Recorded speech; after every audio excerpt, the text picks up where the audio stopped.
She was 18, still untouched, and her uncle just sold her like livestock to a stranger twice her age. What you're about to hear isn't just another frontier tale. It's the story of Hannah Lee, a girl who became a commodity in a single handshake, delivered through a blizzard to a man who needed hands, not a heart. But what happened next? It shattered every expectation on that frozen Wyoming ranch. Stay with me until the very end of this story, and please drop a comment with your city so I can see how far Hannah's journey has traveled across the world. Now, let's begin. The wind that night didn't howl. It screamed. It tore across the Wyoming territory like something alive and furious, rattling the thin walls of the boarding house where Hannah Lee sat on the edge of a bed that had never truly been hers. Outside, snow fell in sheets so thick you couldn't see 3 feet past the window. Inside, the air smelled of tobacco, old wood, and something else. Something sour that Hannah had learned to recognize as her uncle's particular brand of disappointment. She was 18 years old. 18 years of existing in spaces where she wasn't wanted, eating at tables where she wasn't welcome, sleeping in rooms where her breathing seemed too loud. Her parents had died of fever when she was 11, her mother first, then her father 3 days later, as if he couldn't bear to be in a world without her. Hannah had been sent to live with her mother's brother, Uncle Silas, a man whose smile had died long before his sister did. For 7 years she had made herself small, useful, quiet. She cooked, she cleaned, she mended. She never asked for anything. And still, it was never enough. Tonight, sitting in that cold room with her hands folded in her lap like a child awaiting punishment, Hannah knew something had shifted. Silas had been in the saloon downstairs for hours, his voice rising and falling in negotiation. She'd heard the cadence before. It was the same tone he used when selling horses or trading grain. Business, transaction, deal. But this time she understood with a cold, creeping certainty the commodity was her. The door opened without a knock. Silas entered first, his face flushed from whiskey and wind, his eyes avoiding hers with the practiced ease of a man who had long ago stopped seeing her as a person. Behind him came the stranger. Hannah's first impression was of size. The man had to duck slightly to clear the doorframe, his shoulders broad beneath a heavy coat crusted with snow. He was older, maybe 35, maybe 40, the kind of age that was hard to pin down on men who worked with their hands and lived with the weather. His face was all hard lines and sharp angles, weathered by sun and cold until it looked like it had been carved from the same stone that made up the mountains. Dark hair, dark eyes, a jaw that looked like it had forgotten how to unclench.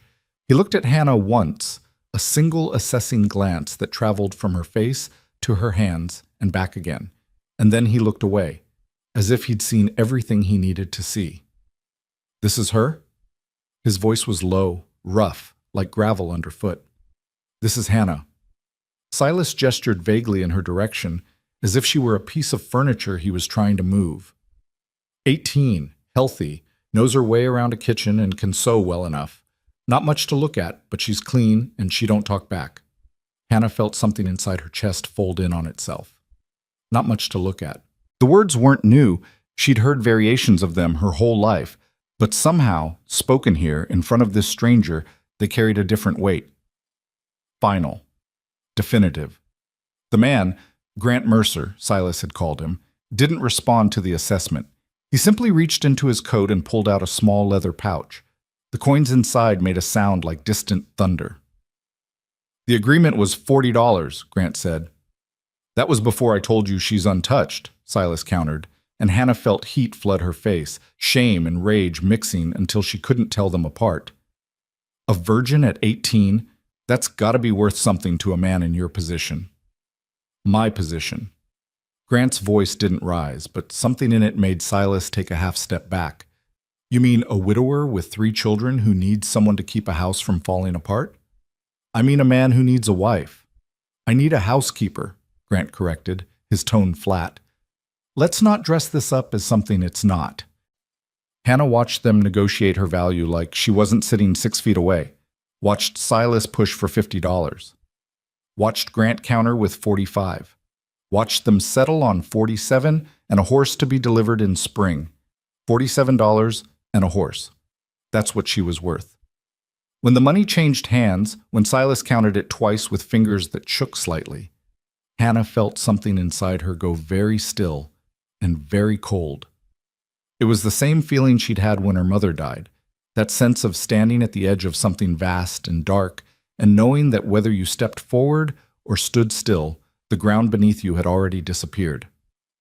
"Get your things," Silas told her, pocketing the money without meeting her eyes. "Mr. Mercer's got a long ride ahead." Hannah had been packed for an hour. Everything she owned fit into a single canvas bag, 2 dresses, one for working and one for Sunday church she rarely attended, a shawl her mother had knitted before the fever took her, a few undergarments, a hairbrush with half its bristles missing, and a small wooden box that held the only photograph she had of her parents. It wasn't much. But then, she'd never been much. She stood, picked up the bag, and followed Grant Mercer down the stairs and out into the screaming cold without saying a word. What was there to say? Silas didn't follow them out, didn't say goodbye, didn't even watch from the window. The last Hannah saw of him, he was heading back toward the saloon, his hand already reaching for the coins in his pocket. The wagon was waiting in the street, 2 horses stamping and snorting in the cold, their breath making clouds in the darkness. Grant took her bag and tossed it into the back without ceremony, then gestured toward the seat. "Can you climb up yourself?" Hannah nodded. She could. She did. The wood was so cold it burned through her skirt, and the wind cut through her cloak like it wasn't there at all. Grant swung up beside her, took the reins, and with a click of his tongue and a snap of leather, they were moving. That was it. No ceremony. No witnesses. One moment Hannah was the unwanted niece of a bitter drunk, and the next she was... what? Property? Wife? Servant? She didn't know, and the man beside her didn't seem inclined to clarify. They rode in silence. The storm made visibility almost impossible. Snow drove sideways into Hannah's face, melting on her cheeks in a way that felt like tears even though she wasn't crying. She wouldn't cry. She'd learned years ago that tears changed nothing, fixed nothing, softened nothing. They just made your face wet and your nose run and gave people something else to mock you for.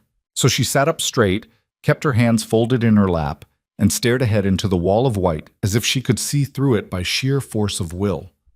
After what might have been an hour, time had become strange, measured only in degrees of cold and exhaustion. Grant spoke. "Ranch is about 3 hours out. Storm's going to make it longer." Hannah nodded, though she wasn't sure he could see her in the darkness. "You'll have your own room," he continued, his voice raised just enough to carry over the wind. "Separate from mine. You'll cook, clean, and look after the children. In return, you'll have a roof, food, and clothing as needed. Those are the terms." Those are the terms. As if this were a job she'd applied for. As if she'd had a choice in any of it. "I understand," Hannah said, because what else was there to say? Grant glanced at her then, the first real look he'd given her since that initial assessment in the boarding house room. "You speak. When spoken to." The words came out sharper than she'd intended, a little flash of the anger she kept buried deep. But Grant just nodded, something that might have been approval flickering across his face before the storm swallowed it. They didn't speak again for a long time. The journey was brutal. The cold worked its way through every layer of clothing Hannah wore, settling into her bones until she couldn't remember what warmth felt like. Her fingers went numb first, then her toes, then her face. She tucked her hands under her arms and hunched forward, trying to make herself smaller, trying to conserve whatever heat she had left. At some point, she wasn't sure when, she started to drift. Not sleeping exactly, but not fully awake either. A strange twilight state where the line between the storm outside and the storm inside her head blurred and mixed until she couldn't tell them apart. She thought about her mother, about the last thing her mother had said to her before the fever took her ability to speak. "Be brave, little bird. Be braver than I was." Hannah had never understood what that meant. Her mother had seemed plenty brave, brave enough to marry for love instead of security, brave enough to have a child even though the doctors said it might kill her, brave enough to laugh in the face of a hard life. But maybe her mother had seen something Hannah couldn't. Maybe she'd known that the real bravery wasn't in the big moments, the births and deaths and declarations, but in the small daily act of continuing to exist in a world that kept trying to erase you. We're here.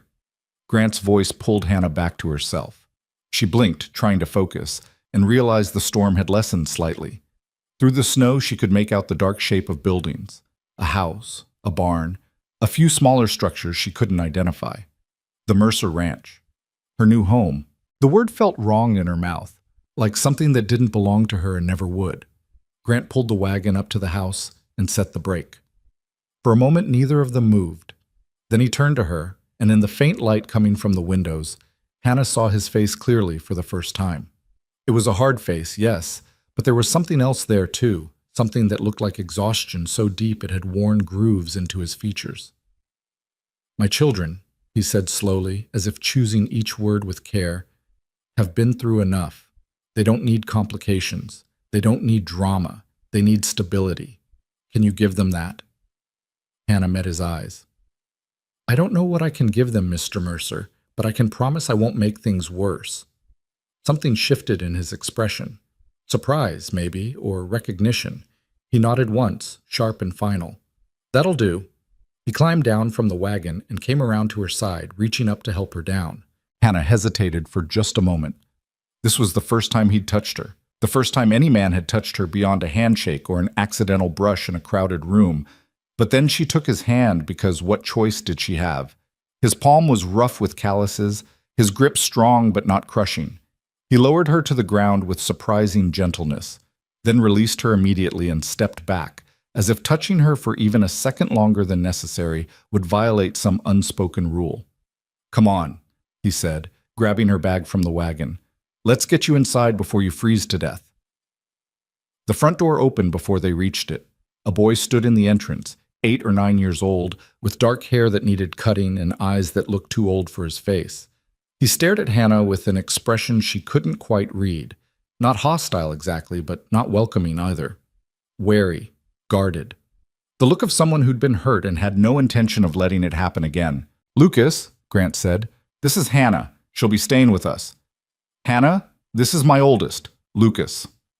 The boy said nothing, just looked at her with those ancient eyes, and then stepped aside to let them enter. The house was warm, blessedly warm, and for a moment that was all Hannah could focus on. Heat from a potbelly stove in the corner, the smell of wood smoke and something cooking. She stood just inside the door, dripping snowmelt onto the wooden floor, and tried to take it all in. It was a simple house, one large main room that served as kitchen, dining, and living space, with a few doors leading off to what she assumed were bedrooms. Rough-hewn furniture that had been well made once but showed years of hard use. Dishes stacked by a basin, laundry hanging on a line strung across one corner. Everything functional, nothing decorative. A house, Hannah thought, but not a home. Not anymore. "Papa?" The voice was small, uncertain. Hannah turned and saw a little girl peering around one of the door frames, maybe 6 years old, with tangled blonde hair and a nightgown that had been patched so many times it was hard to tell what the original fabric had been. "It's all right, Jonah," Grant said, his voice gentling in a way Hannah hadn't heard before. "Come say hello." The girl, Jonah, crept into the room like a wild animal approaching a trap. She kept one hand on the doorframe, ready to bolt, and stared at Hannah with eyes the same color as her father's. "Hello, Jonah," Hannah said quietly. "I'm Hannah." The girl said nothing, just stared. "There's one more," Grant said. "Becky. She's 3, already asleep upstairs." 3 children. 3 motherless children in a house that had forgotten how to breathe. Hannah felt the weight of it settle onto her shoulders like a physical thing. This wasn't just about cooking and cleaning. This wasn't just about keeping a house running. This was about 3 small people who had lost their mother and had learned not to trust anything good that came through their door. "Your room is through there," Grant said, pointing to one of the doors. It was... He stopped, swallowed. "It's clean. There's a bed and a chest for your things. We eat at dawn, noon, and dusk. Breakfast is usually porridge or eggs. Lunch is cold. Dinner is whatever you can make from what's in the cellar." He was speaking quickly now, listing facts like armor, keeping distance between them with information and instruction. "The children have chores. Lucas handles the chickens and helps me in the barn. Jonah feeds the dogs and collects kindling. Becky is too young for much, but she can set spoons on the table. They're good kids. They'll listen to you if you're fair." "And if I'm not fair?" Hannah asked, surprising herself. Grant looked at her sharply. "Then they'll make your life hell, and I won't stop them." It was the most honest thing he'd said all night. "Fair," Hannah repeated. "I can do fair." "Good." He set her bag down by the door to what was apparently her room. "There's a basin and pitcher in there for washing. Privy is out back, 30 paces straight from the back door. Don't go out in the dark without the lantern. Easy to lose your way in the snow." He paused, then added, almost as an afterthought, "Welcome to the Mercer Ranch, Hannah Lee." It didn't sound like a welcome. It sounded like a warning. Then he turned and walked toward one of the other doors, his room, she assumed, and disappeared inside, closing the door behind him with a quiet click that somehow sounded like the final seal on a contract. Hannah stood in the main room, still dripping, still cold despite the warmth of the stove. Lucas had disappeared too, melting back into whatever shadows children vanished into when adults weren't looking. Only Jonah remained, still clutching the doorframe, still staring. "Good night, Jonah," Hannah said softly. The little girl blinked once, twice. Then without a word she turned and fled, her bare feet making small padding sounds on the wooden floor. Alone now, Hannah picked up her bag and pushed open the door to her room. It was small, a bed with a thin mattress and blankets that had been folded with military precision, a chest at the foot of the bed, a small table with a basin and pitcher, as promised, a single window with shutters closed against the storm. Nothing else. No decorations. No personal touches. No sign that anyone had ever lived here at all. It was, Grant had started to say, started to explain, and then stopped. Whose room had this been? Hannah set her bag on the chest and sat down on the bed. The mattress creaked under her weight, a sound like a question she didn't know how to answer. She thought about taking off her wet clothes, washing, changing, but she couldn't seem to move, couldn't seem to do anything but sit there in her damp dress and stare at the wall and try to understand what had just happened to her life. She'd been sold, delivered, dropped into a house full of grief and silence and children who looked at her like she was something dangerous. And the worst part, the part that made her throat tight and her eyes burn, was that she had nowhere else to go, no family to return to, no friends to take her in, no money to start fresh somewhere else. This was it. This was her life now. These four walls and these strangers and this cold, dark room that had belonged to someone else. "Be brave, little bird." Her mother's voice, clear as if she were standing in the room. "Be braver than I was." Hannah closed her eyes and took a long, shaking breath. Then another. Then another. She wasn't brave. She'd never been brave. But she was still here, still breathing, still upright. Maybe that was brave enough. Outside, the storm continued to scream. Inside, the house settled around her with creaks and sighs, and the sound of people sleeping in separate rooms, separate beds, separate lives that had suddenly, irrevocably collided.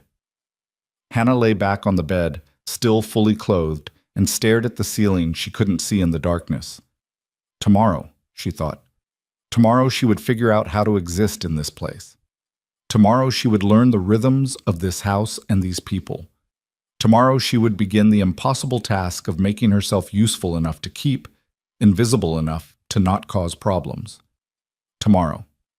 But tonight she was just a girl who had been sold for $47 and a horse, lying alone in a stranger's house, trying not to think about how thoroughly she had disappeared from the world she used to know.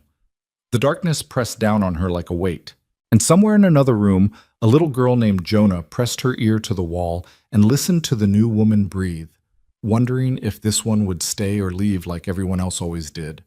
The storm howled. The house held its breath, and Hannah Lee closed her eyes against tears she refused to shed and waited for morning to come. Dawn came too early and too cold. Hannah woke to the sound of a door closing somewhere in the house, followed by heavy footsteps that she recognized as Grant's even before she was fully conscious. She opened her eyes to gray light filtering through the shutters, and for one disoriented moment had no idea where she was. Then memory crashed back. The storm, the transaction, the wagon ride through hell, and she understood that this was real. This was her life now. She sat up slowly, every muscle in her body protesting. The cold had worked itself so deep into her bones during the journey that even a night under blankets hadn't fully driven it out. Her dress was still damp in places, stiff and uncomfortable against her skin.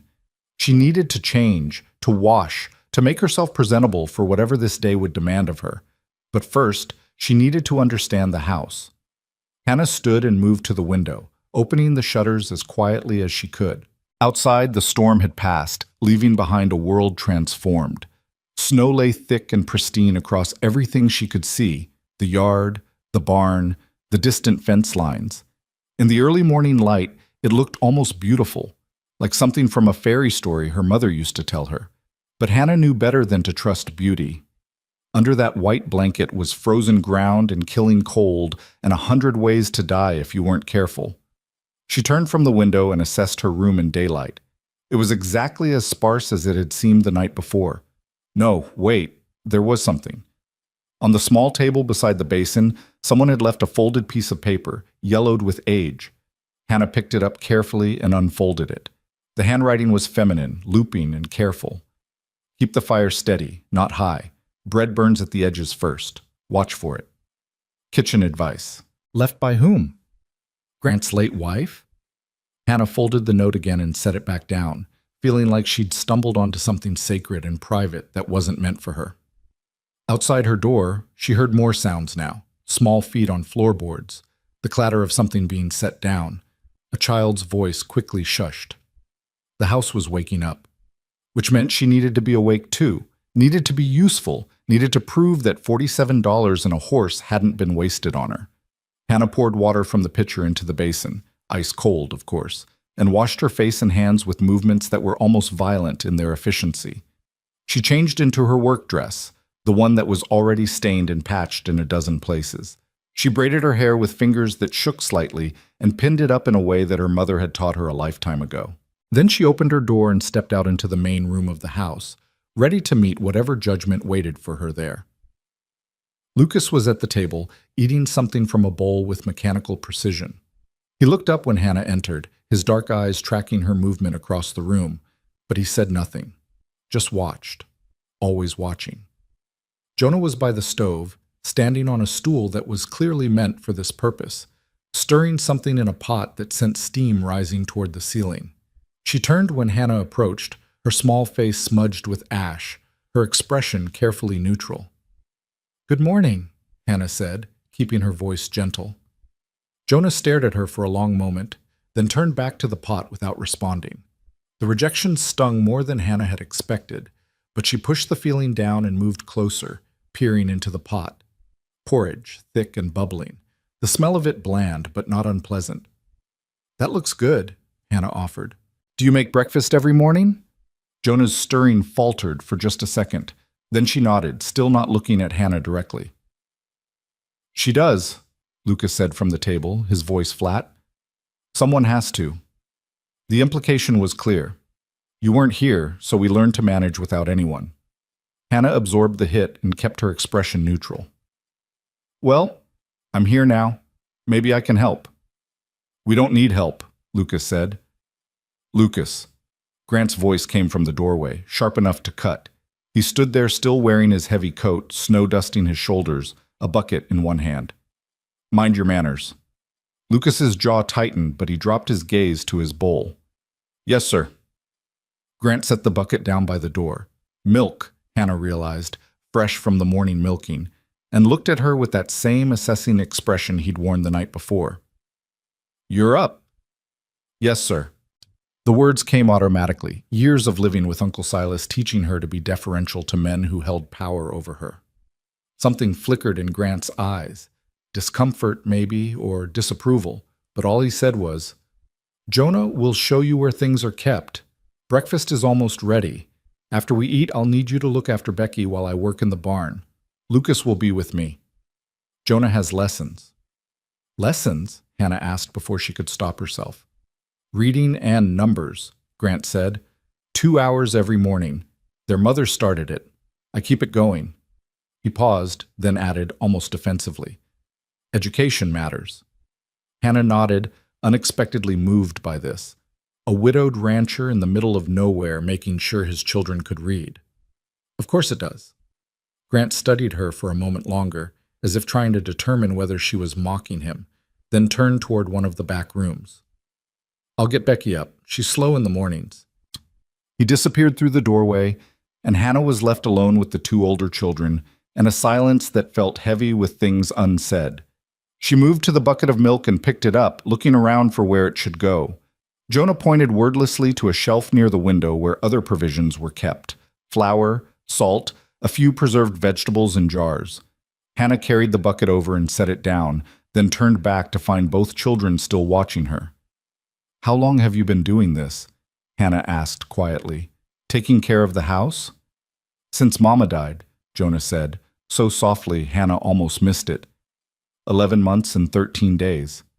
The precision of it broke something in Hannah's chest. 11 months and 13 days. This child had been counting every single one. "That's a long time to carry so much responsibility," Hannah said. Jonah's eyes suddenly shone with tears that she blinked away furiously. "We manage fine." "I'm sure you do." Hannah took a step closer, then stopped when Jonah tensed. "But maybe now you don't have to manage alone." "We don't know you," Lucas said from the table, his voice hard despite his youth. "Papa bought you same as he'd buy a plow horse. That doesn't make you family." The words landed like stones, each one precise and meant to hurt. Hannah felt her face heat, but she forced herself to meet the boy's eyes steadily. "You're right," she said. "It doesn't. And I'm not here to replace anyone or pretend to be something I'm not. But I am here, and I can cook and clean and help carry some of what you've been carrying, if you'll let me." Lucas stared at her, clearly not expecting that response. Before he could say anything else, Grant returned carrying a small figure bundled in a blanket. Becky, still half asleep, her blonde curls wild around her face. She lifted her head from her father's shoulder and looked at Hannah with sleepy blue eyes. "Who dat?" "This is Hannah," Grant said, his voice gentling again in that way it only did for the youngest child. "She's going to be staying with us. Remember I told you someone new was coming?" Becky studied Hannah with the frank, unfiltered assessment that only small children can manage. Then she yawned, showing tiny white teeth, and tucked her head back against Grant's shoulder. "Okay." Just like that. "Okay." As if the presence of a stranger in their house was no more remarkable than the weather changing. Grant carried her to the table and settled her in a chair, wrapping the blanket more securely around her small body. "Eat your breakfast, little bird. Then Hannah will watch you while I work." Little bird, the same endearment Hannah's mother had used for her. She felt something twist in her chest, sharp and unexpected. Breakfast was porridge served in mismatched bowls, with a small amount of honey drizzled on top for the children. Hannah waited until everyone else had been served before taking her own portion, years of being last in line under Uncle Silas's roof making it automatic. She sat at the far end of the table and ate in silence, listening to the small sounds of the family around her. Spoons scraping bowls, Becky humming tunelessly to herself, Grant giving quiet instructions to Lucas about the day's work. It was strange, intimate, like being allowed to observe something private that didn't belong to her. When the meal was finished, Grant stood and reached for his coat. Lucas immediately jumped up to follow, clearly eager to escape to the barn and away from Hannah's presence. "Jonah, get your slate," Grant said. "You know what sections to work on." Jonah nodded and disappeared into one of the back rooms, returning with a small chalkboard and a piece of chalk worn down to a nub. She settled at the table with the kind of focus that spoke of routine, of something she'd done 100 times before. Grant turned to Hannah. "Becky needs to be dressed and her hair combed. She'll want to play, but don't let her go outside. It's too cold yet. Keep the stove fed, but not too high. There's mending in the basket by the window if you need something to do with your hands." Instructions, tasks, ways to be useful. "I understand," Hannah said. Grant nodded once, then headed for the door with Lucas trailing behind him. Just before he stepped outside, he paused and looked back at her. "The note by your basin. My wife left dozens of them all over the house. I've been finding them for months. You can throw it away if you want." Then he was gone, the door closing behind him with a solid thud that seemed to seal Hannah inside with three small strangers and a dead woman's advice. Becky was watching her now with more alertness, the food and warmth having fully woken her. "You gonna stay?" she asked, her voice high and sweet. "I think so," Hannah said carefully. "The last lady didn't stay." Hannah's heart stuttered. "There was someone else?" "Mrs. Brennan from town," Jonah said without looking up from her slate. "She came for 2 weeks after Mama died. Said we were too wild and left in the middle of the night." Too wild. These quiet, wounded children who seemed afraid to make noise or take up space. Hannah couldn't imagine it. "Well," Hannah said, moving closer to Becky, "I'm not Mrs. Brennan. Now, shall we get you dressed for the day?" What followed was her first real test. Becky was cooperative in the way small children are when they're used to having to do things for themselves. Patient with the awkward way Hannah buttoned her dress, quiet while Hannah worked a comb through the tangles in her hair. But there was a distance there too, a watchfulness. This child had learned not to attach, not to hope, not to expect anyone to stay. Hannah understood that. She'd learned the same lessons herself. By mid-morning, Hannah had dressed Becky, tidied the breakfast dishes, fed the stove with wood from the box beside it, and started investigating the house more thoroughly. The mending basket Grant had mentioned was overflowing, shirts with torn seams, socks with holes, a small dress that had lost most of its buttons. All of it clean but neglected, the kind of repairs that got pushed aside when you were just trying to survive each day. Hannah settled by the window with the basket in her lap and began to work. The movements were familiar, comforting even. Her mother had taught her to sew before she could write, and the needle moving through fabric required no thought, leaving her mind free to wander and observe. Becky played on the floor nearby with a set of carved wooden animals, creating elaborate stories in whispered tones. At the table, Jonah scratched careful numbers onto her slate, her tongue poking out slightly in concentration. Outside, Hannah could occasionally hear Grant's voice calling instructions to Lucas, the sounds muffled by distance and walls. It was domestic, peaceful, and utterly foreign to someone who'd spent 7 years being tolerated rather than included. "What you making?" Becky asked, abandoning her animals to come peer at Hannah's hands. "I'm fixing your brother's shirt," Hannah said, holding it up to show the seam she was repairing. "See? It was torn here, but now it'll hold together again." Becky reached out with one small finger to touch the neat line of stitches. "Mama used to fix things." "Did she?"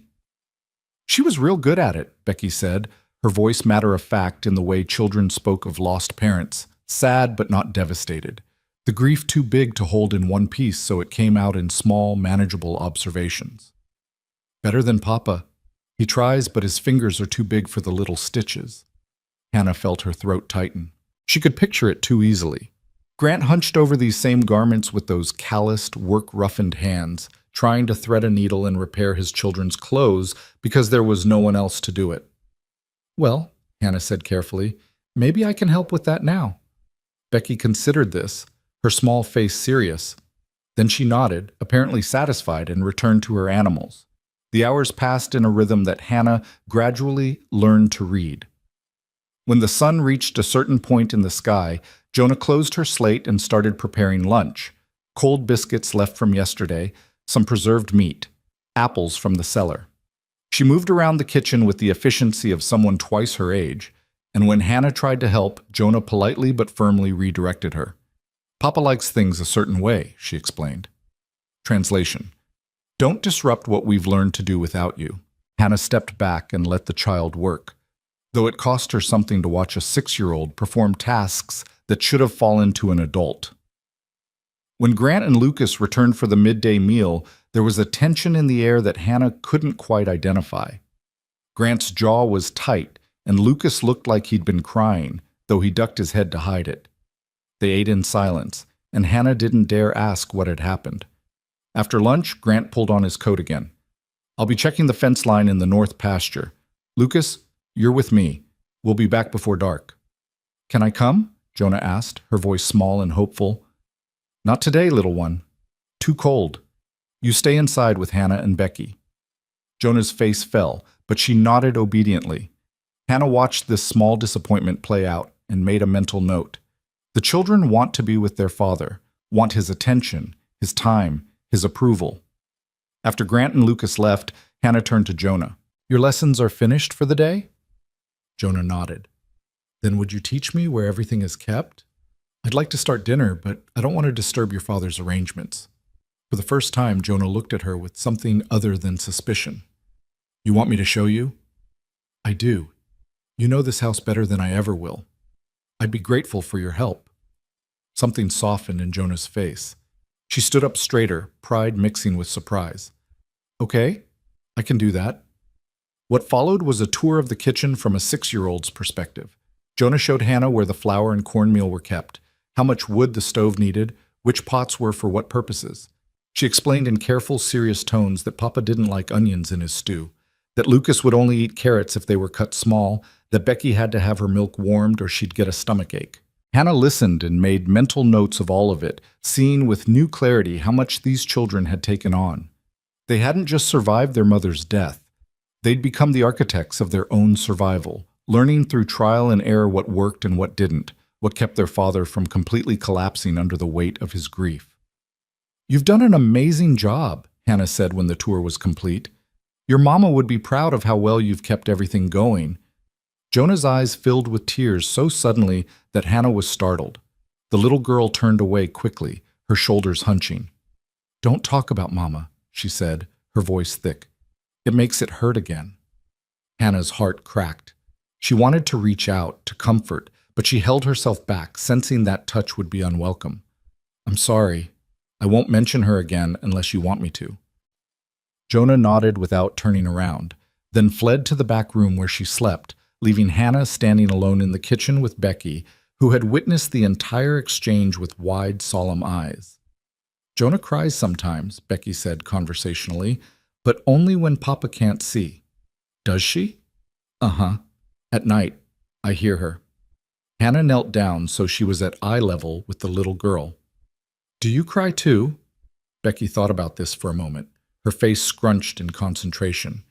"Sometimes, but I don't remember Mama as good as they do.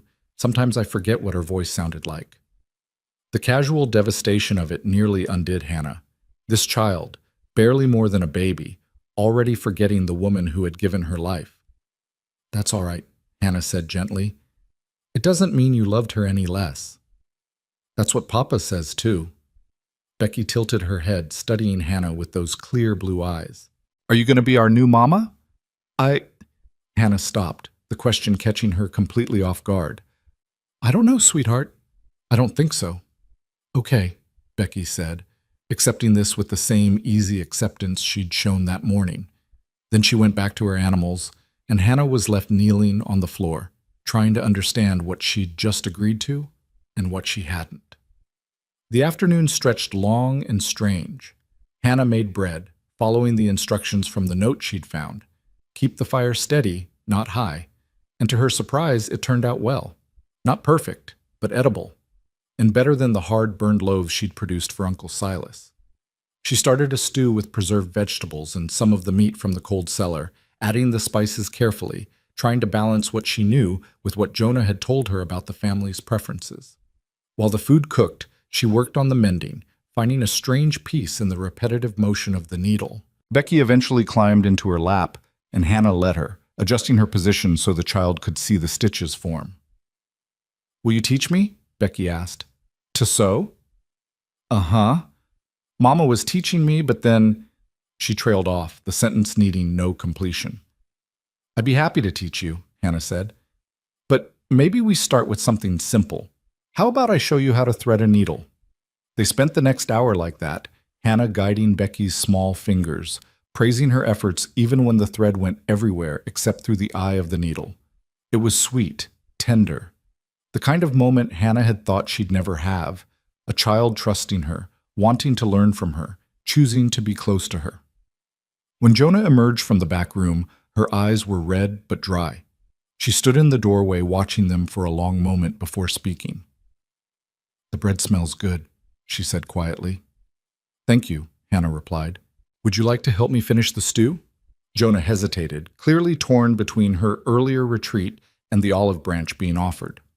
Finally, she nodded and moved to the stove, and together they worked on the evening meal in a silence that was less hostile than it had been that morning. Grant and Lucas returned just as the sun was starting to set, both of them red-faced from cold and exhaustion. Grant stopped in the doorway, and Hannah saw his nose lift slightly, catching the smell of bread and stew. Something crossed his face, surprise maybe, or relief, before his expression closed down again. "Smells good," he said, echoing his daughter's earlier words. "It's almost ready," Hannah told him. "If you'd like to wash up, we can eat soon." He nodded and moved toward the basin, Lucas trailing behind him with his head still down. Hannah noticed the boy had been crying again. His eyes were swollen and his breathing had that hitched quality that came after hard tears, but Grant seemed determined to ignore it. Dinner was the real test. Hannah served the food with hands that trembled slightly, hyper-aware of 4 pairs of eyes watching every move she made. The bread was sliced and placed on the table. The stew was ladled into bowls. Everyone sat in what were clearly their assigned places, with Hannah taking the seat that had been left empty. The wife's seat, she realized. The mother's seat. For a long moment, no one spoke. Then Grant picked up his spoon and tasted the stew. Hannah watched his face, trying to read his reaction, but he was as unreadable as stone. "It's good," he said finally. "Different from how—" He stopped. "It's good." High praise, apparently, because Jonah and Lucas immediately started eating, as if their father's approval had granted them permission. Becky, already eating with the enthusiasm of a child who didn't understand tension, hummed happily to herself. Hannah picked up her own spoon but found she couldn't eat. Her stomach was twisted too tight, her nerves too raw. She'd passed some kind of test, but she wasn't sure what it meant or what came next. "You used time," Grant said suddenly. Hannah looked up, startled. "Yes. Is that— should I not have?" "No, it's—" He paused, his jaw working. "My wife used time. I'd forgotten what it tasted like." The admission hung in the air between them, vulnerable and aching. Hannah didn't know what to say to it, how to respond to grief she could sense but not fully understand. "I can use different spices," she offered quietly, "if it's too difficult." Grant met her eyes across the table, and for the first time since she'd met him, Hannah saw past the stone exterior to the man beneath, exhausted, grieving, trying so hard to hold himself and his children together that he'd forgotten how to bend. "No," he said. "Don't change it. It's good to remember some things." They finished the meal in silence after that. But it was a different quality of silence than before. Less hostile, more thoughtful. As if everyone at the table was recalibrating, trying to figure out where this stranger fit into the patterns of their lives. After dinner, Hannah cleaned while Grant got Becky ready for bed. She could hear him in the back room, his deep voice soft as he told his youngest daughter some kind of story. Jonah and Lucas had disappeared to their own rooms, leaving Hannah alone with the dishes and the dying fire and her thoughts. She was scrubbing the last pot when she heard footsteps behind her. She turned to find Grant standing there, his hands shoved into his pockets, his expression uncertain. "You did well today," he said. Hannah blinked, surprised. "Thank you. The children, they're not easy. They've been hurt. They don't trust quickly." "I understand that." Grant studied her for a moment, then reached into his pocket and pulled out another piece of yellowed paper. "I found this one in the barn. My wife left them everywhere. Advice, reminders, little notes about the children or the house." He held it out to Hannah. "Thought you might want it." Hannah took the paper carefully and unfolded it. The same feminine handwriting. Jonah loves stories before bed. Lucas pretends he doesn't, but he listens from his room. Make them long. Make them full of brave people who survive hard things. Hannah read it twice, feeling the ache of it, the ghost of a woman who had known her children so well and had tried to leave pieces of that knowledge behind. "Why are you giving these to me?" she asked quietly. Grant was silent for so long that Hannah thought he might not answer. Then, "Because someone should have them. Someone should know what she knew. And you're here. You're trying. That's more than I had any right to expect for $47 and a horse." The amount, the price of her, hung between them, neither comfortable nor cruel, just a fact they both had to live with. I'll do my best, Hannah said, because what else could she say? Grant nodded slowly. That's all any of us can do. He turned to leave, then paused. The note. From this morning. About the bread. You followed it. I did. It showed. He cleared his throat, uncomfortable with whatever he was trying to say. Sleep well, Hannah. Then he was gone, retreating to his own room, and Hannah was alone again with a dead woman's note and the slowly growing understanding that this house wasn't just grieving a wife and mother, it was starving for any small gesture of care, any tiny seed of warmth that might take root in frozen ground.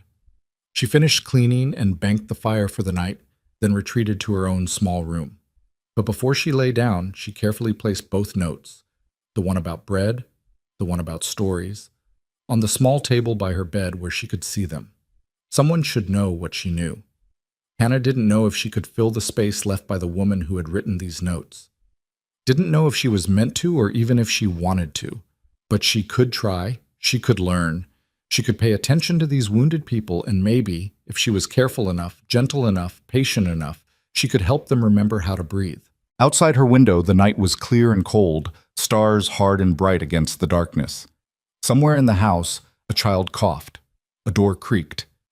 The ordinary sounds of a household settling into sleep. Hannah closed her eyes and tried to imagine what tomorrow would bring, what small tests and tiny victories might be waiting in the hours ahead. But sleep wouldn't come easily, and she lay there for a long time, listening to the house breathe around her and wondering if a person could learn to become necessary, to become chosen, or if she would always be exactly what she'd been bought to be. Temporary help until something better came along.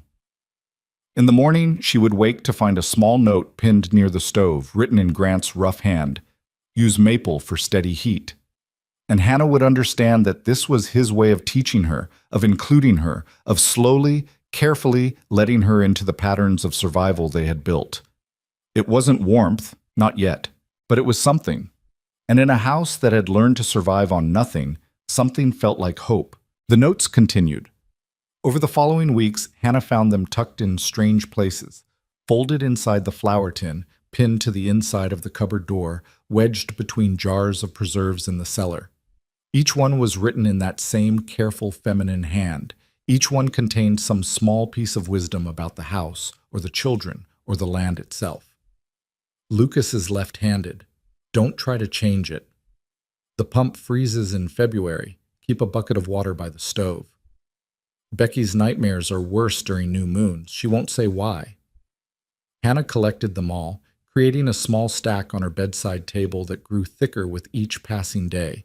She read them at night before sleeping, studying them like a student preparing for an examination she couldn't afford to fail. And slowly, carefully, she began to apply what she learned. She made sure Lucas's place at the table was set with the spoon on the left side. She filled buckets with water even though February was still weeks away. She paid closer attention to Becky on dark nights, ready to comfort when the little girl woke crying from dreams she wouldn't describe. The children noticed. Of course they noticed. Children always did. "How did you know I like my eggs cooked all the way through?" Lucas asked one morning, suspicion sharp in his voice. Hannah could have told him about the note she'd found. Lucas won't eat runny yolks. He says they look like eyes watching him. But something stopped her. These messages felt sacred somehow, like letters from a ghost who was trying to help her daughter's replacement succeed.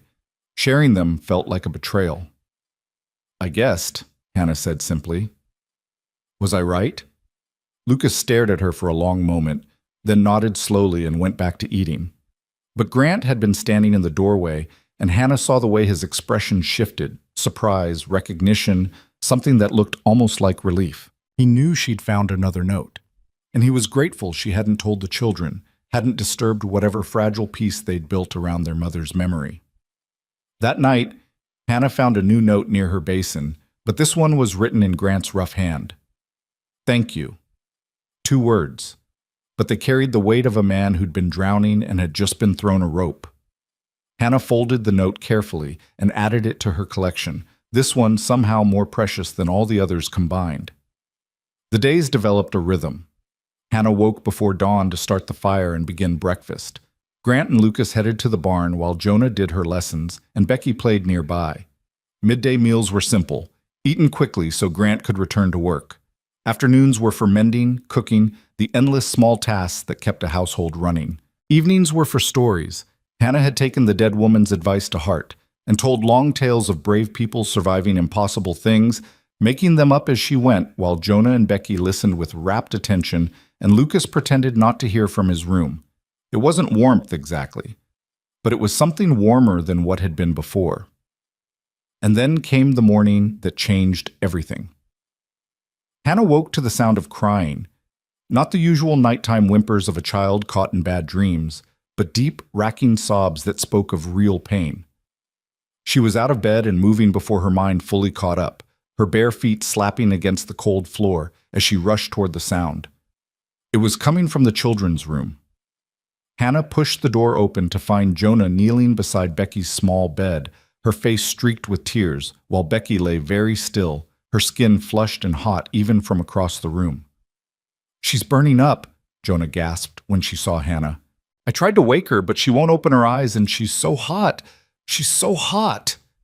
Hannah was at the bedside in 3 steps, her hand going to Becky's forehead. The child was radiating heat like a stove, her small body trembling with fever, her breathing fast and shallow. Terror shot through Hannah's chest, sharp and immediate. "Get your father," she said, her voice steady despite the fear.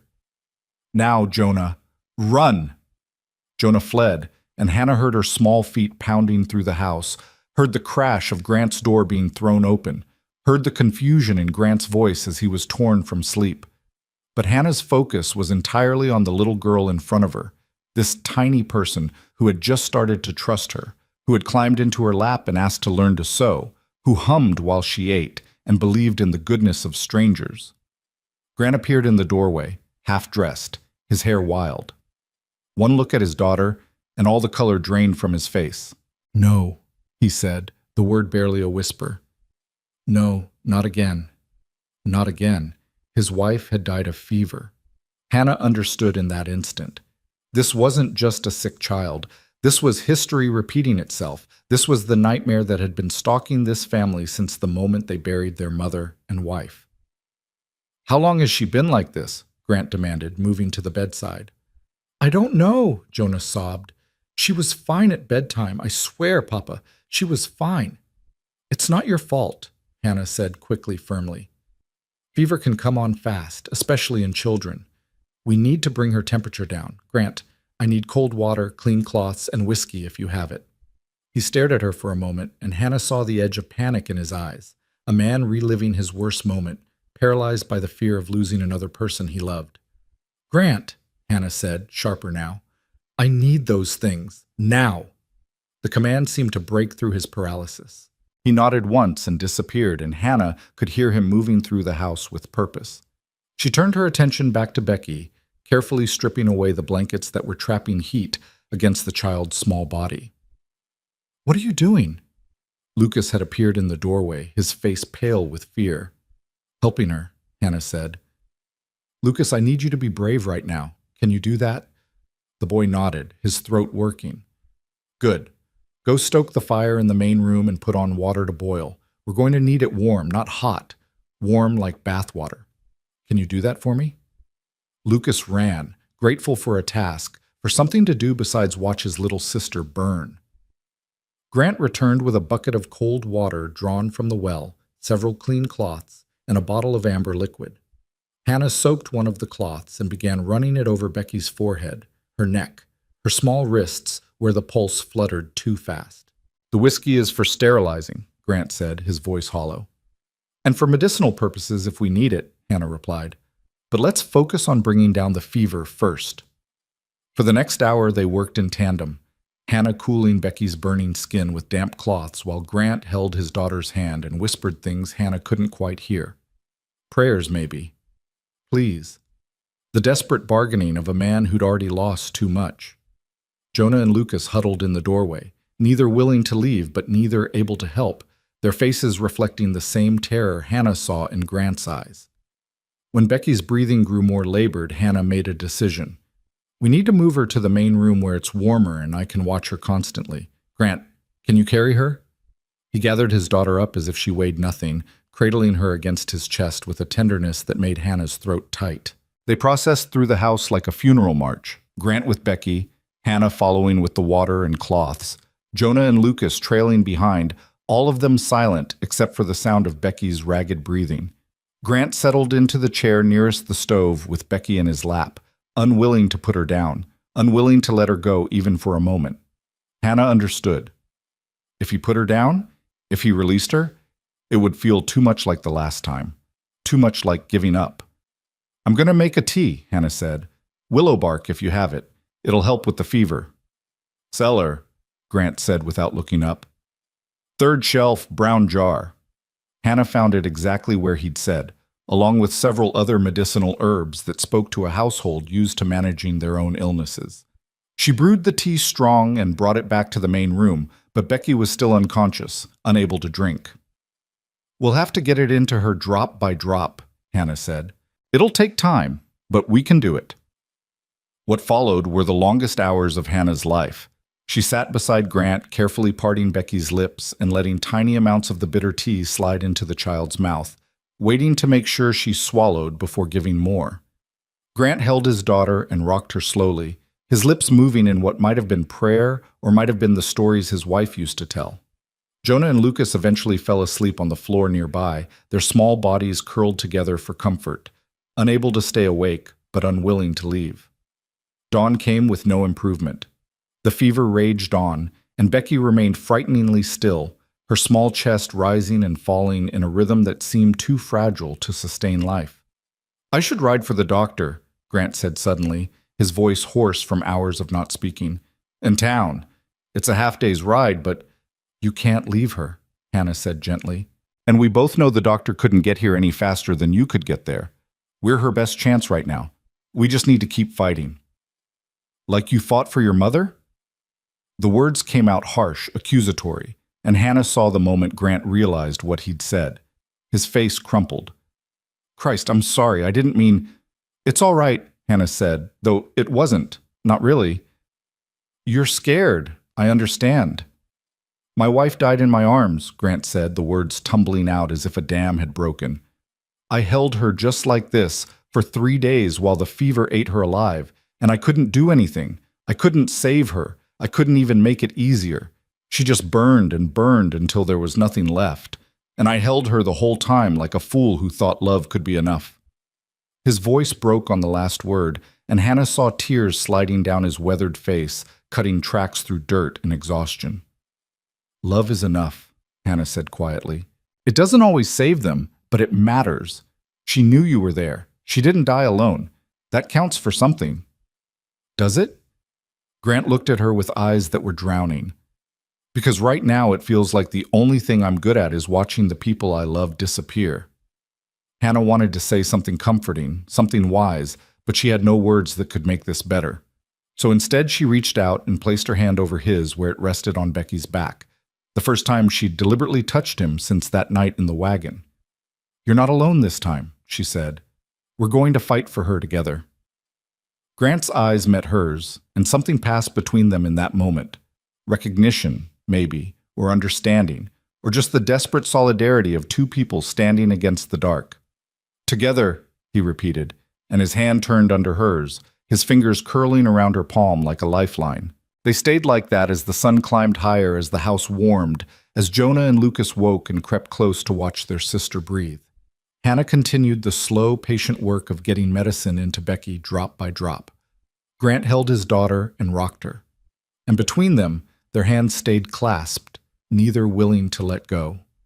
It was late afternoon when Becky stirred. The movement was small, just a flutter of her eyelids, a tiny shift in her breathing, but they all saw it. Grant's whole body went rigid with hope and fear. "Becky?" he whispered. "Baby girl, can you hear Papa?" Another flutter, then her eyes opened, unfocused and glassy with fever, but open. Alive. "Papa?" Her voice was barely audible, cracked and dry. "I'm here, little bird. Papa's right here." Becky's gaze drifted, found Hannah. "Mama Hannah?" The name, that name, hit Hannah like a physical blow. She felt Grant's hand tighten around hers, felt the weight of what this child had just said, what it meant, what it changed. "I'm here too, sweetheart," Hannah managed, her voice thick. "Thirsty," Becky whispered.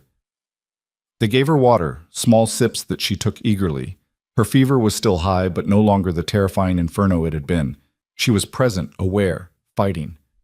"You're doing so good, baby," Grant said, his voice breaking. So good." Becky's eyes drifted closed again, but this time it was sleep, not unconsciousness. Real sleep, healing sleep, the kind that meant the body was winning its battle. Grant lowered his head, and his shoulders shook with silent sobs. Hannah felt her own tears spilling over, relief mixing with exhaustion until she couldn't tell them apart. Jonah and Lucas were crying too, wrapped around each other, the tension that had held them all captive for hours finally releasing. "Thank you," Grant said when he could speak again. "Thank you, Hannah. I couldn't have if you hadn't been here." "But I was here," Hannah said firmly, "and she's going to be all right. We caught it in time." The words hung in the air, and Hannah realized she'd said "we" without thinking. Not you or I, but we. As if somewhere in the long night and longer day, they'd become a unit, a team. Something more than employer and employee, more than stranger and stranger. Grant seemed to realize it too. He looked at her with an expression she couldn't quite read. Gratitude mixed with something deeper, something that made her pulse quicken in a way that had nothing to do with fear. "Stay with us," he said suddenly. "Not just, I don't mean the arrangement we made. I mean really stay, be part of this family. These children need you. I need—" He stopped, swallowed hard. "Please, don't leave." Hannah opened her mouth to respond, but before she could, Jonah spoke up from the floor. "You called her Mama Hannah," she said to Becky, who was still sleeping. Then she looked at Hannah with eyes that were assessing, cautious, but no longer quite so guarded. "Is that what you are now? Our mama?" Hannah faltered, not sure how to answer, not sure what answer was true. "You stayed up all night to save her," Lucas said, his voice rough but no longer hostile. "Mama would have done that." "Your mama would have done it better," Hannah said quietly. "I'm not trying to replace her. I could never—" "We know," Jonah interrupted. "But maybe you could be something else, something new, not Mama, but not just the lady Papa bought either." Hannah felt something crack open inside her chest. "What would I be then?" Jonah considered this with the seriousness of someone much older. "Ours," she said finally. "You'd be ours. If you want to be. If you want to be." As if Hannah had a choice. As if she hadn't already been choosing them with every note she'd read, every meal she'd cooked, every small kindness she'd offered. As if her heart hadn't already been caught by these wounded, brave children and their father who was trying so hard not to drown. "I want to be," Hannah whispered. "I want to be yours." Grant's hand was still in hers. He squeezed it once, firm and deliberate, and when Hannah looked at him, she saw something in his eyes that made her breath catch. Not love. Not yet. Maybe never. But something like recognition. Like seeing another person clearly for the first time and understanding that they were real, they mattered, they had become necessary. For 3 more days, Hannah didn't leave Becky's side. She slept in the chair by the stove when exhaustion forced her to close her eyes, woke at the slightest sound from the child, administered medicine and water, and soft foods as Becky slowly regained her strength. Grant brought her meals and tried to convince her to rest properly, but Hannah refused. She'd made a promise. "I want to be yours." And she intended to keep it. On the 4th morning, Becky woke clear-eyed and asking for pancakes, and Hannah knew the crisis had truly passed. She made the pancakes while tears of relief streamed down her face, and when she served them, Becky ate with the enthusiasm of someone who'd forgotten what food tasted like.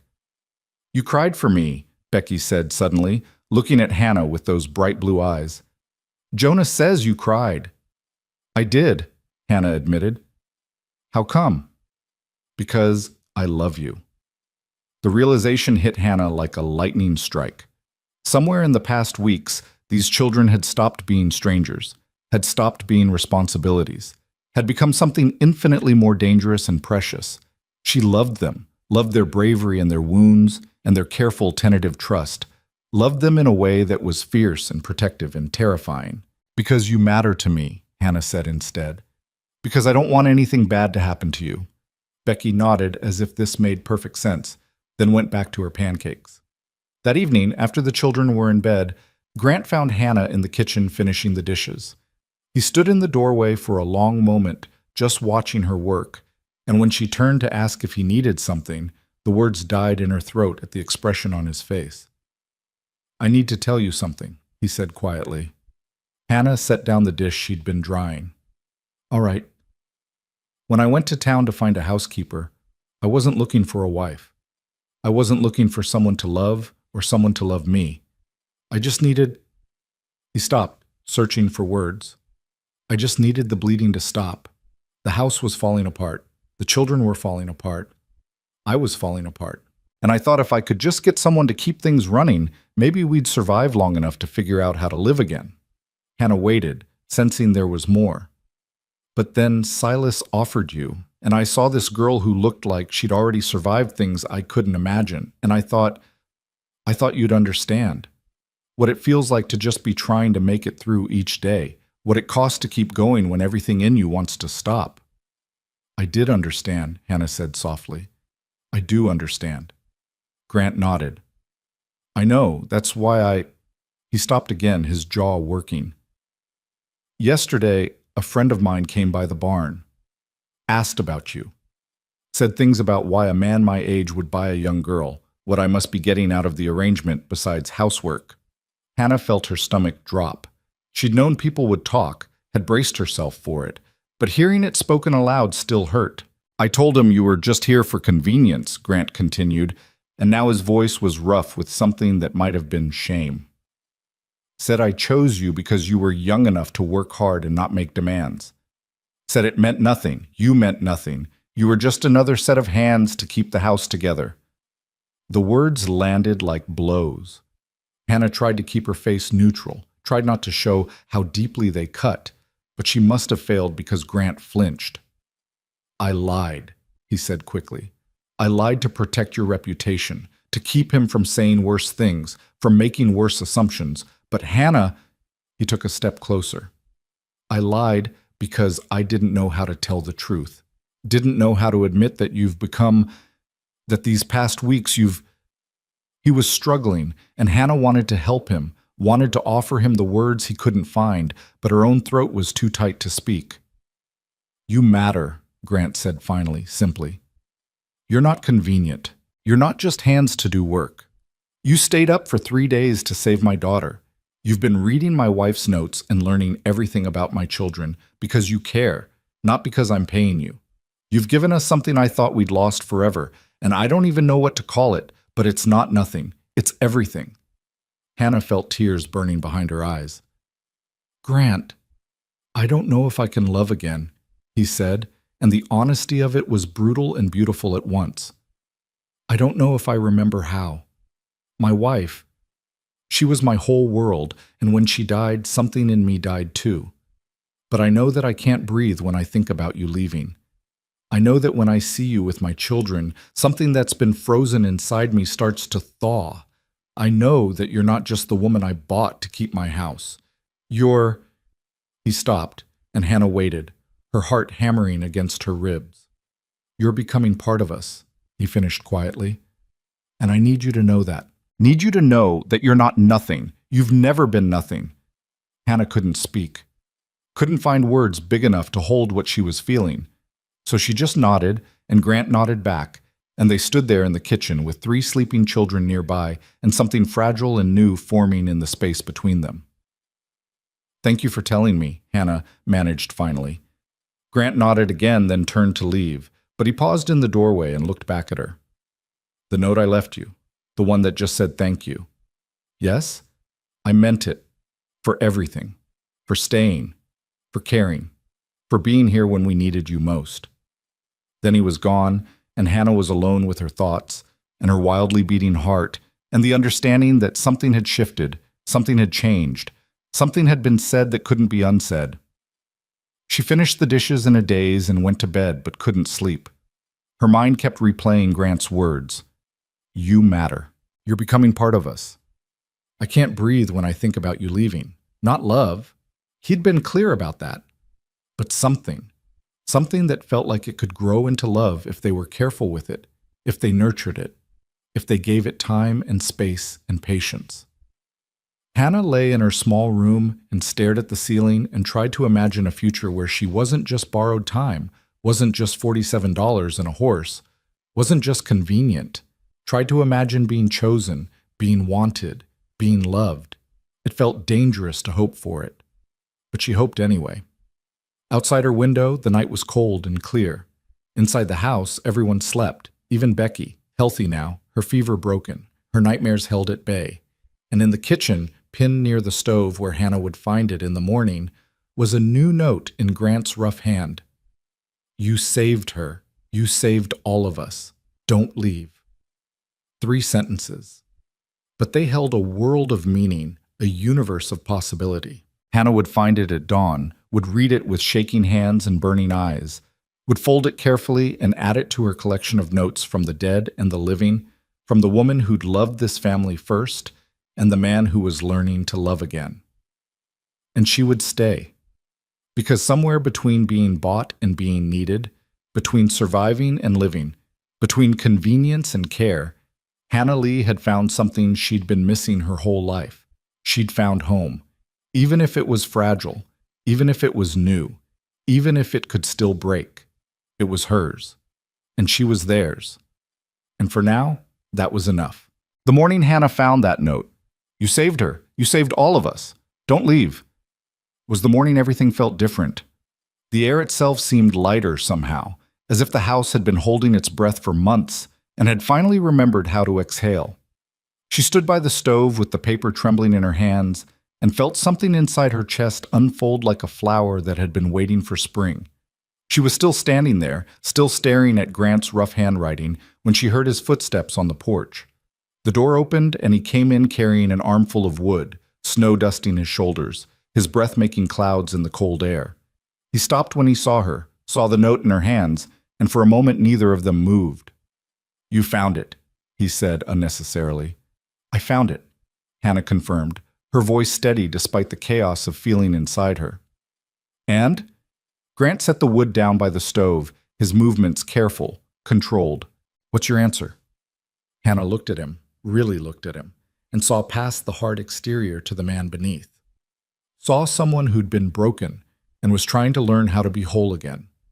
Saw someone who was offering her something precious and fragile and real. "I'm not going anywhere," she said. The relief that crossed Grant's face was so profound it was almost painful to witness. His shoulders dropped, his jaw unclenched, and for just a moment he looked younger, softer, like the man he might have been before grief had carved him into stone. "Good," he said roughly.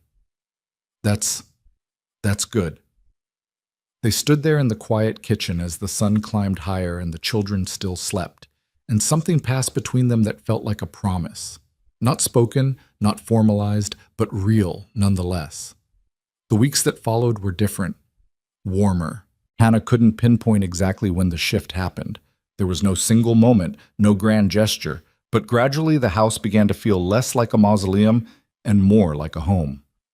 The children laughed more. Grant smiled occasionally, small expressions that transformed his whole face. And Hannah found herself singing while she worked, old songs her mother had taught her that she'd forgotten she knew. It was Jonah who brought up the wildflowers first.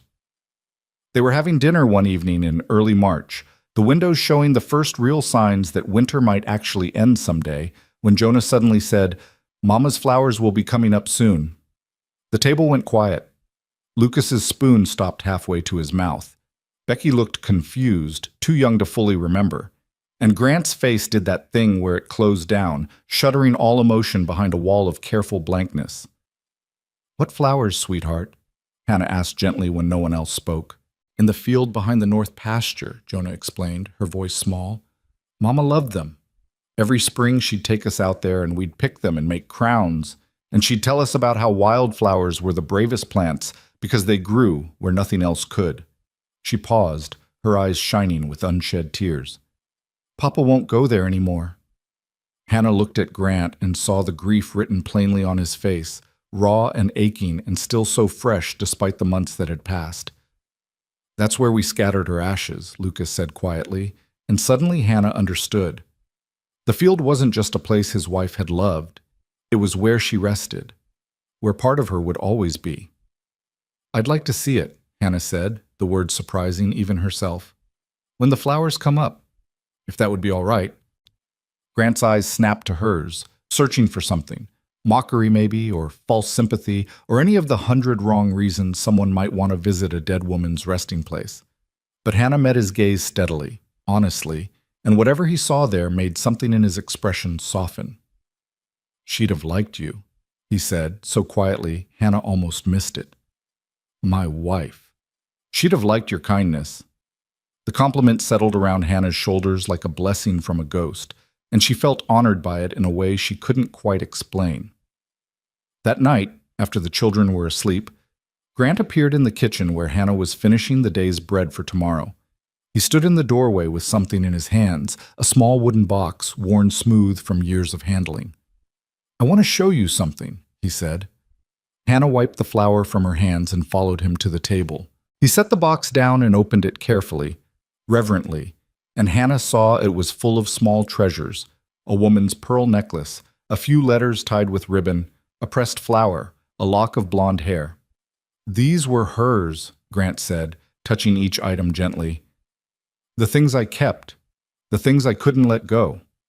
Hannah waited, sensing he needed to do this at his own pace. "The necklace was my mother's," he continued, lifting it from the box. The pearls gleamed softly in the lamplight, modest but beautiful. "She gave it to my wife the day we married, said it should go to the woman who'd raise the next generation of Mercers." He paused, his thumb rubbing over the smooth beads. "I've been carrying this box around for months, not knowing what to do with it. Can't bear to keep it locked away, but can't bear to look at it either." "It's beautiful," Hannah said softly. "My wife wore it every Sunday to church," Grant said, "even when we had nothing else. Even when we were scraping by on hope and stubbornness, she'd put on this necklace and hold her head high. She said it reminded her that she came from strong women and she'd be a strong woman too." His voice cracked slightly. "She was. God, she was so strong. Right up until the end." Hannah didn't know what to say to that kind of grief, so she just reached out and placed her hand over his where it rested on the table. Grant looked at their joined hands for a long moment, then carefully, deliberately, he turned his palm up and laced his fingers through hers. "I want you to have it," he said. Hannah's breath caught. "Grant, I can't." "Yes, you can." His grip tightened. "You're raising my children. You're keeping this house alive. You're doing everything she would have done if she could have stayed. And I think—" He swallowed hard. "I think she'd want you to have it. Want you to know that you're not just temporary. You're not just convenient. You're the woman who's raising the next generation of Mercers." The weight of what he was offering hit Hannah like a physical force. This wasn't just a necklace. This was acceptance, recognition, a place in the family that went deeper than any arrangement or transaction. "I don't want to take her place," Hannah whispered. "You're not," Grant said firmly. "You're making your own place. And it's time you had something that says you belong here." With shaking hands, Hannah took the necklace. The pearls were cool and smooth against her skin, and when she fastened them around her neck, they settled against her collarbone like they'd been waiting for her. Grant looked at her wearing his mother's necklace, and his expression was complicated, grief and gratitude and something else, something that looked almost like wonder. "It suits you," he said quietly. That night, Hannah lay in bed touching the pearls at her throat and trying to understand what was happening to her life, to her heart. She'd come here as property, as something bought and sold.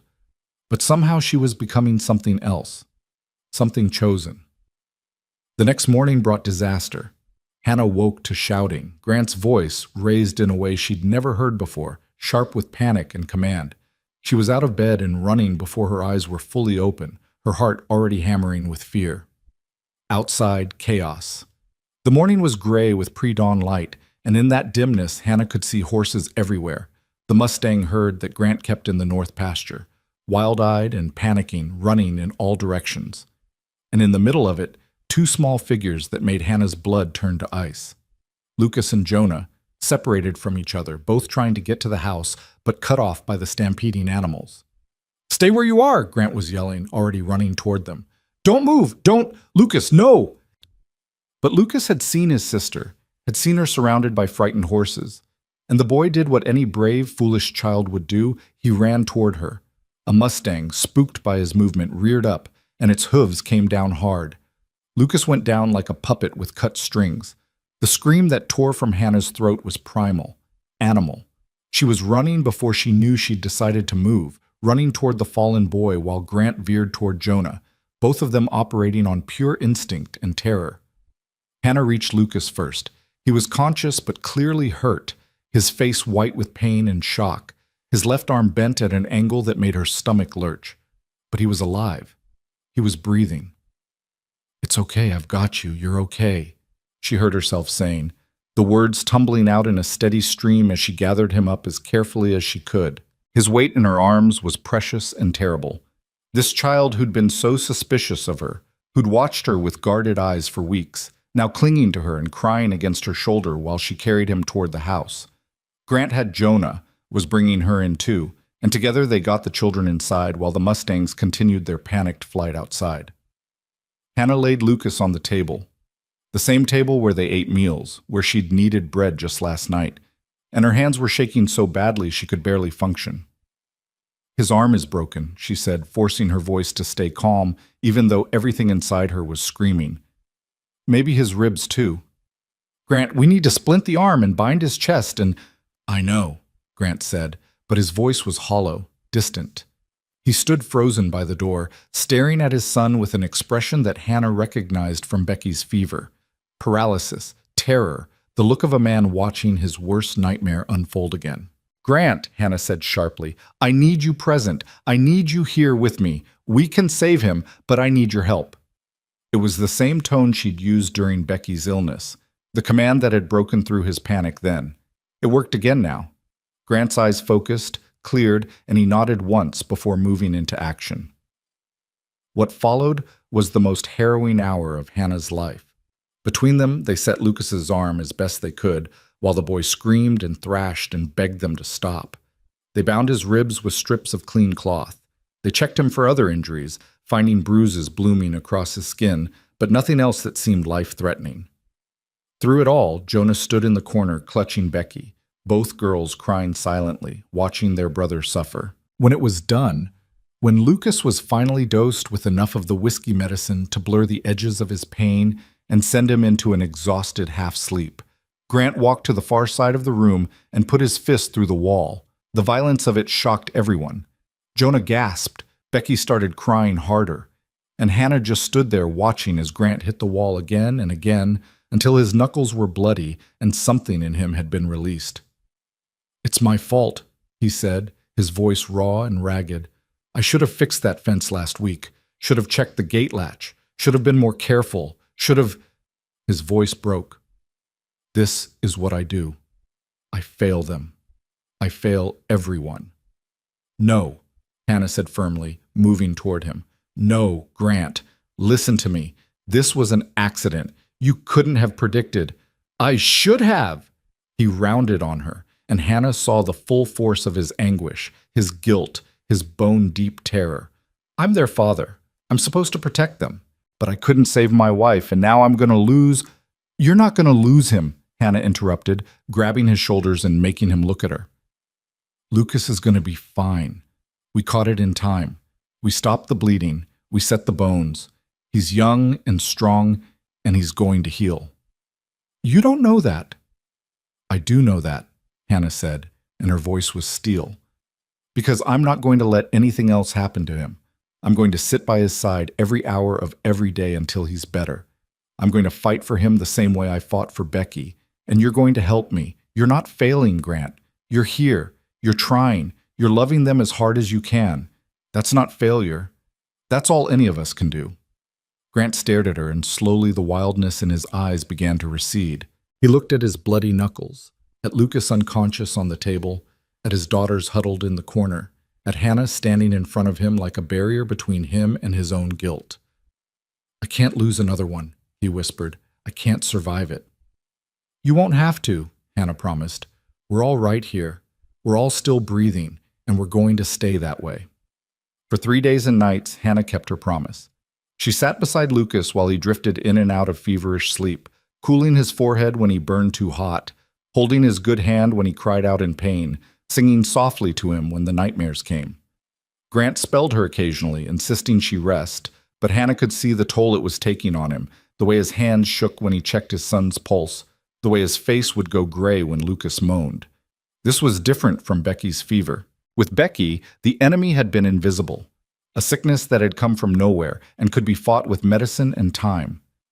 But this injury was visible, concrete, a direct result of the dangerous world they lived in. And it reminded all of them how fragile their existence was, how quickly everything they loved could be taken away. On the fourth morning, Lucas woke with clear eyes and asked for breakfast. The relief was staggering. Hannah felt her knees go weak, felt tears streaming down her face before she could stop them. Grant, who'd been dozing in a chair nearby, jerked awake and was at his son's side in an instant. "Papa?" Lucas's voice was hoarse but steady. "Did I die?" "No, son." Grant's voice was thick with emotion. "You're very much alive." Lucas turned his head slowly and saw Hannah. His eyes, so like his father's, searched her face. "You stayed with me." "Of course I did," Hannah said, trying to smile through her tears. "Like you stayed with Becky." "Yes." Lucas was quiet for a long moment. Then, in a voice barely above a whisper, "Mama Hannah?" The name again.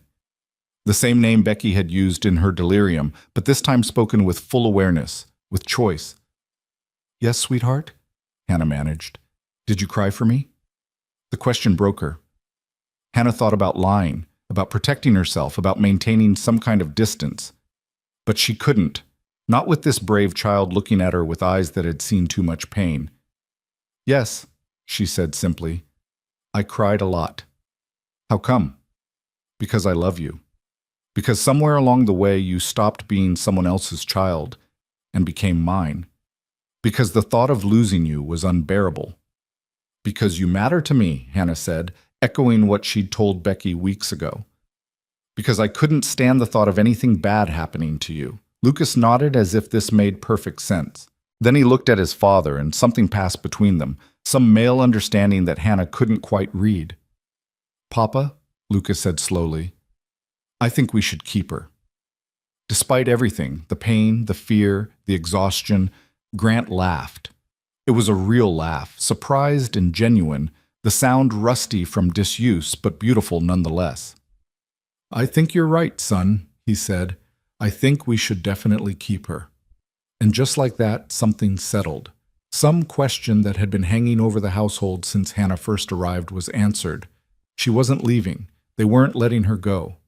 Whatever this was, this strange, broken, healing family, it was real. As Lucas recovered over the following days, growing stronger and more restless with each passing hour, Hannah found herself thinking about the wildflower field, about Grant's wife resting there, about the promise of spring, about the way grief and hope could exist in the same space. One evening, after the children were asleep and Lucas was propped up in bed reading with his good arm, Grant found Hannah on the porch. She was standing in the cold watching the stars, still wearing the pearl necklace he'd given her. She wore it every day now, a talisman, a reminder that she belonged. "Can't sleep?" he asked, coming to stand beside her. "Too much on my mind," Hannah admitted. They stood in companionable silence for a while, close enough that their shoulders almost touched, but not quite. The space between them felt charged with possibility. "I've been thinking about the field," Grant said finally. "The wildflowers." Hannah turned to look at him. "Yes?" "When they bloom, when spring really comes, I'd like to take you there, show you the place, if you still want to see it." "I do want to see it," Hannah said softly. Grant nodded, his gaze still fixed on the stars.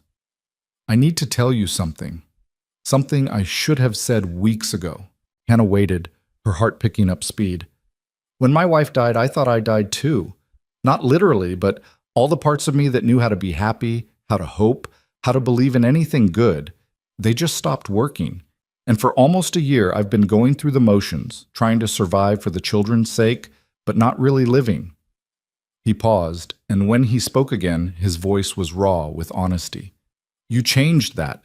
You came into this house and you brought something with you, warmth or light, or I don't know what to call it. But suddenly I can breathe again. Suddenly I want to wake up in the morning. Suddenly I can imagine a future that's not just endless gray. Hannah felt her throat tighten.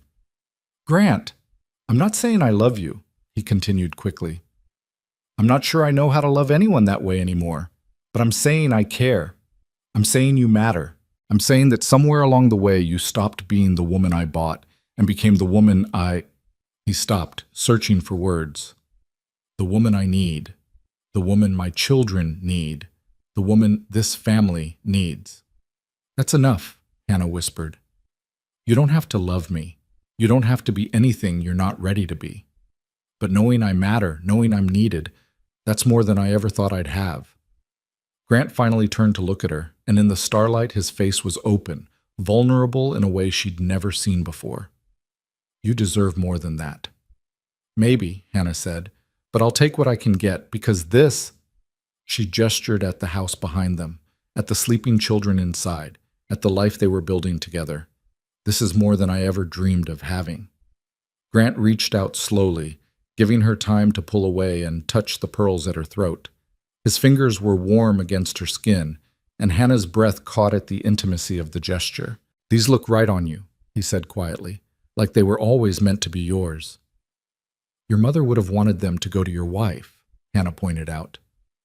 You are my wife, Grant said, and the words hung between them, weighted with meaning. Maybe not in the way I planned, maybe not in the way either of us expected, but you're here, you're staying, you're raising my children and running my house and holding this family together. If that's not a wife, I don't know what is. Hannah felt tears prick her eyes. There's no love in it yet. Yet, Grant echoed, and there was something in his voice, hope maybe, or possibility. But there's care, there's respect, there's gratitude, there's need. Maybe love can grow from that if we give it time. Maybe it can, Hannah agreed. They stood there on the porch as the night deepened around them, not touching except for Grant's fingers still resting against the pearls at Hannah's throat, and Hannah thought about how far she'd come from that snowy night when she'd climbed into a stranger's wagon. How impossible it would have seemed then that she'd be standing here now, wearing a dead woman's necklace and being told she mattered, being told she was needed, being told there might be love waiting somewhere in the future if they were patient enough to find it. Thank you, she said quietly, for telling me, for being honest. Grant's hand dropped from her throat and he stepped back, putting careful distance between them again. We should get inside. It's cold. They went inside together and Grant locked the door behind them. A nightly ritual that Hannah had learned meant safety, meant home, meant another day survived and another night of rest earned. Before they parted to their separate rooms, Grant paused and looked at her one more time. Hannah? Yes?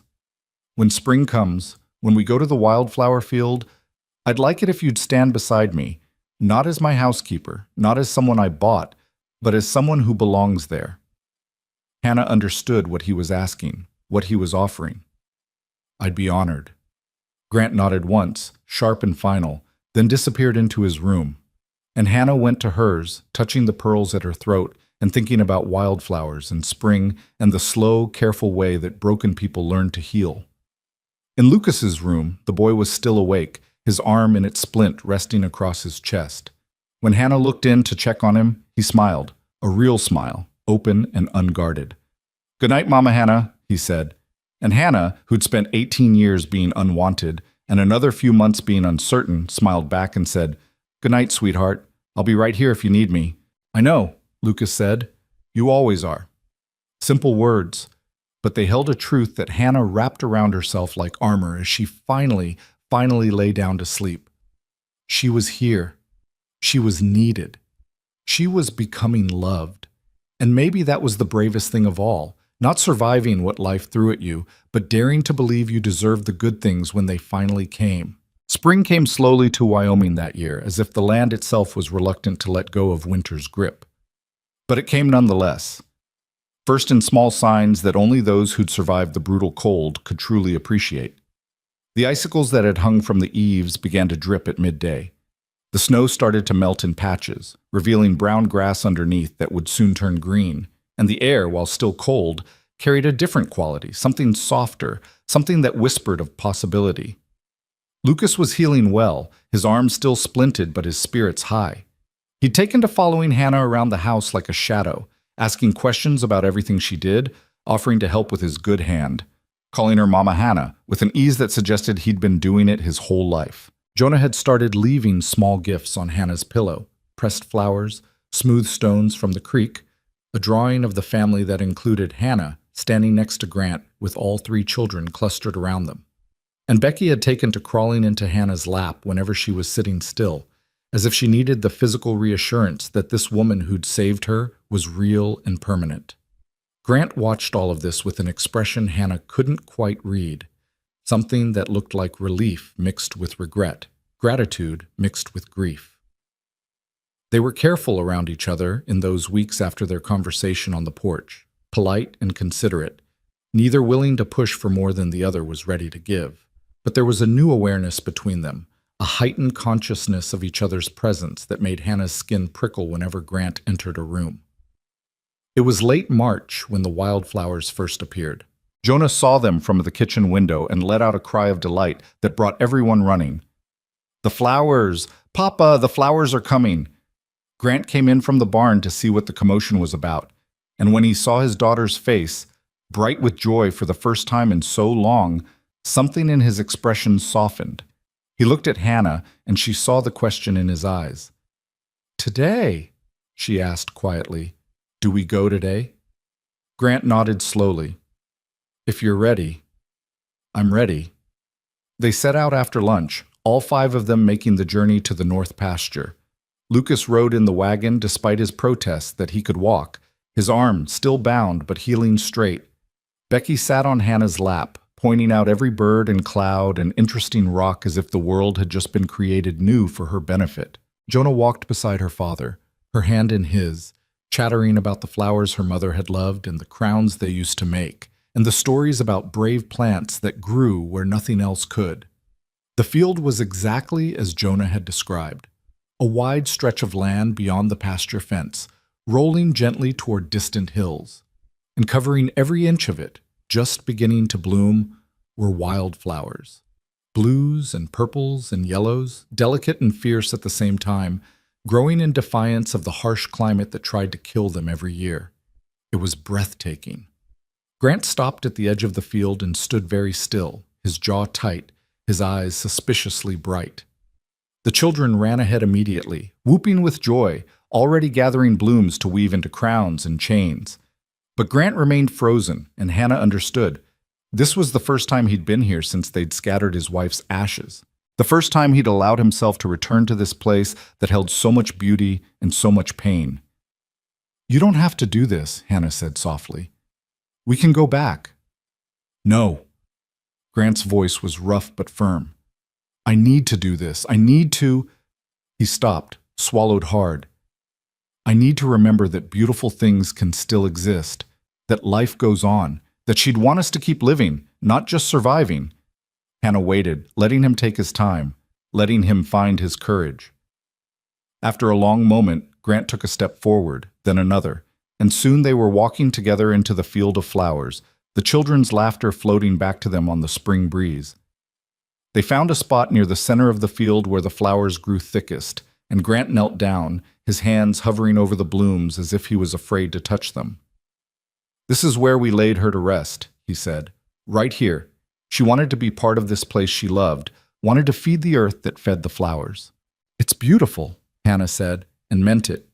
"She was beautiful," Grant replied, and there was no bitterness in his voice now, just memory and grief, and acceptance all tangled together.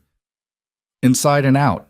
She made everything better just by being in it, and when she died, I thought nothing would ever be beautiful again."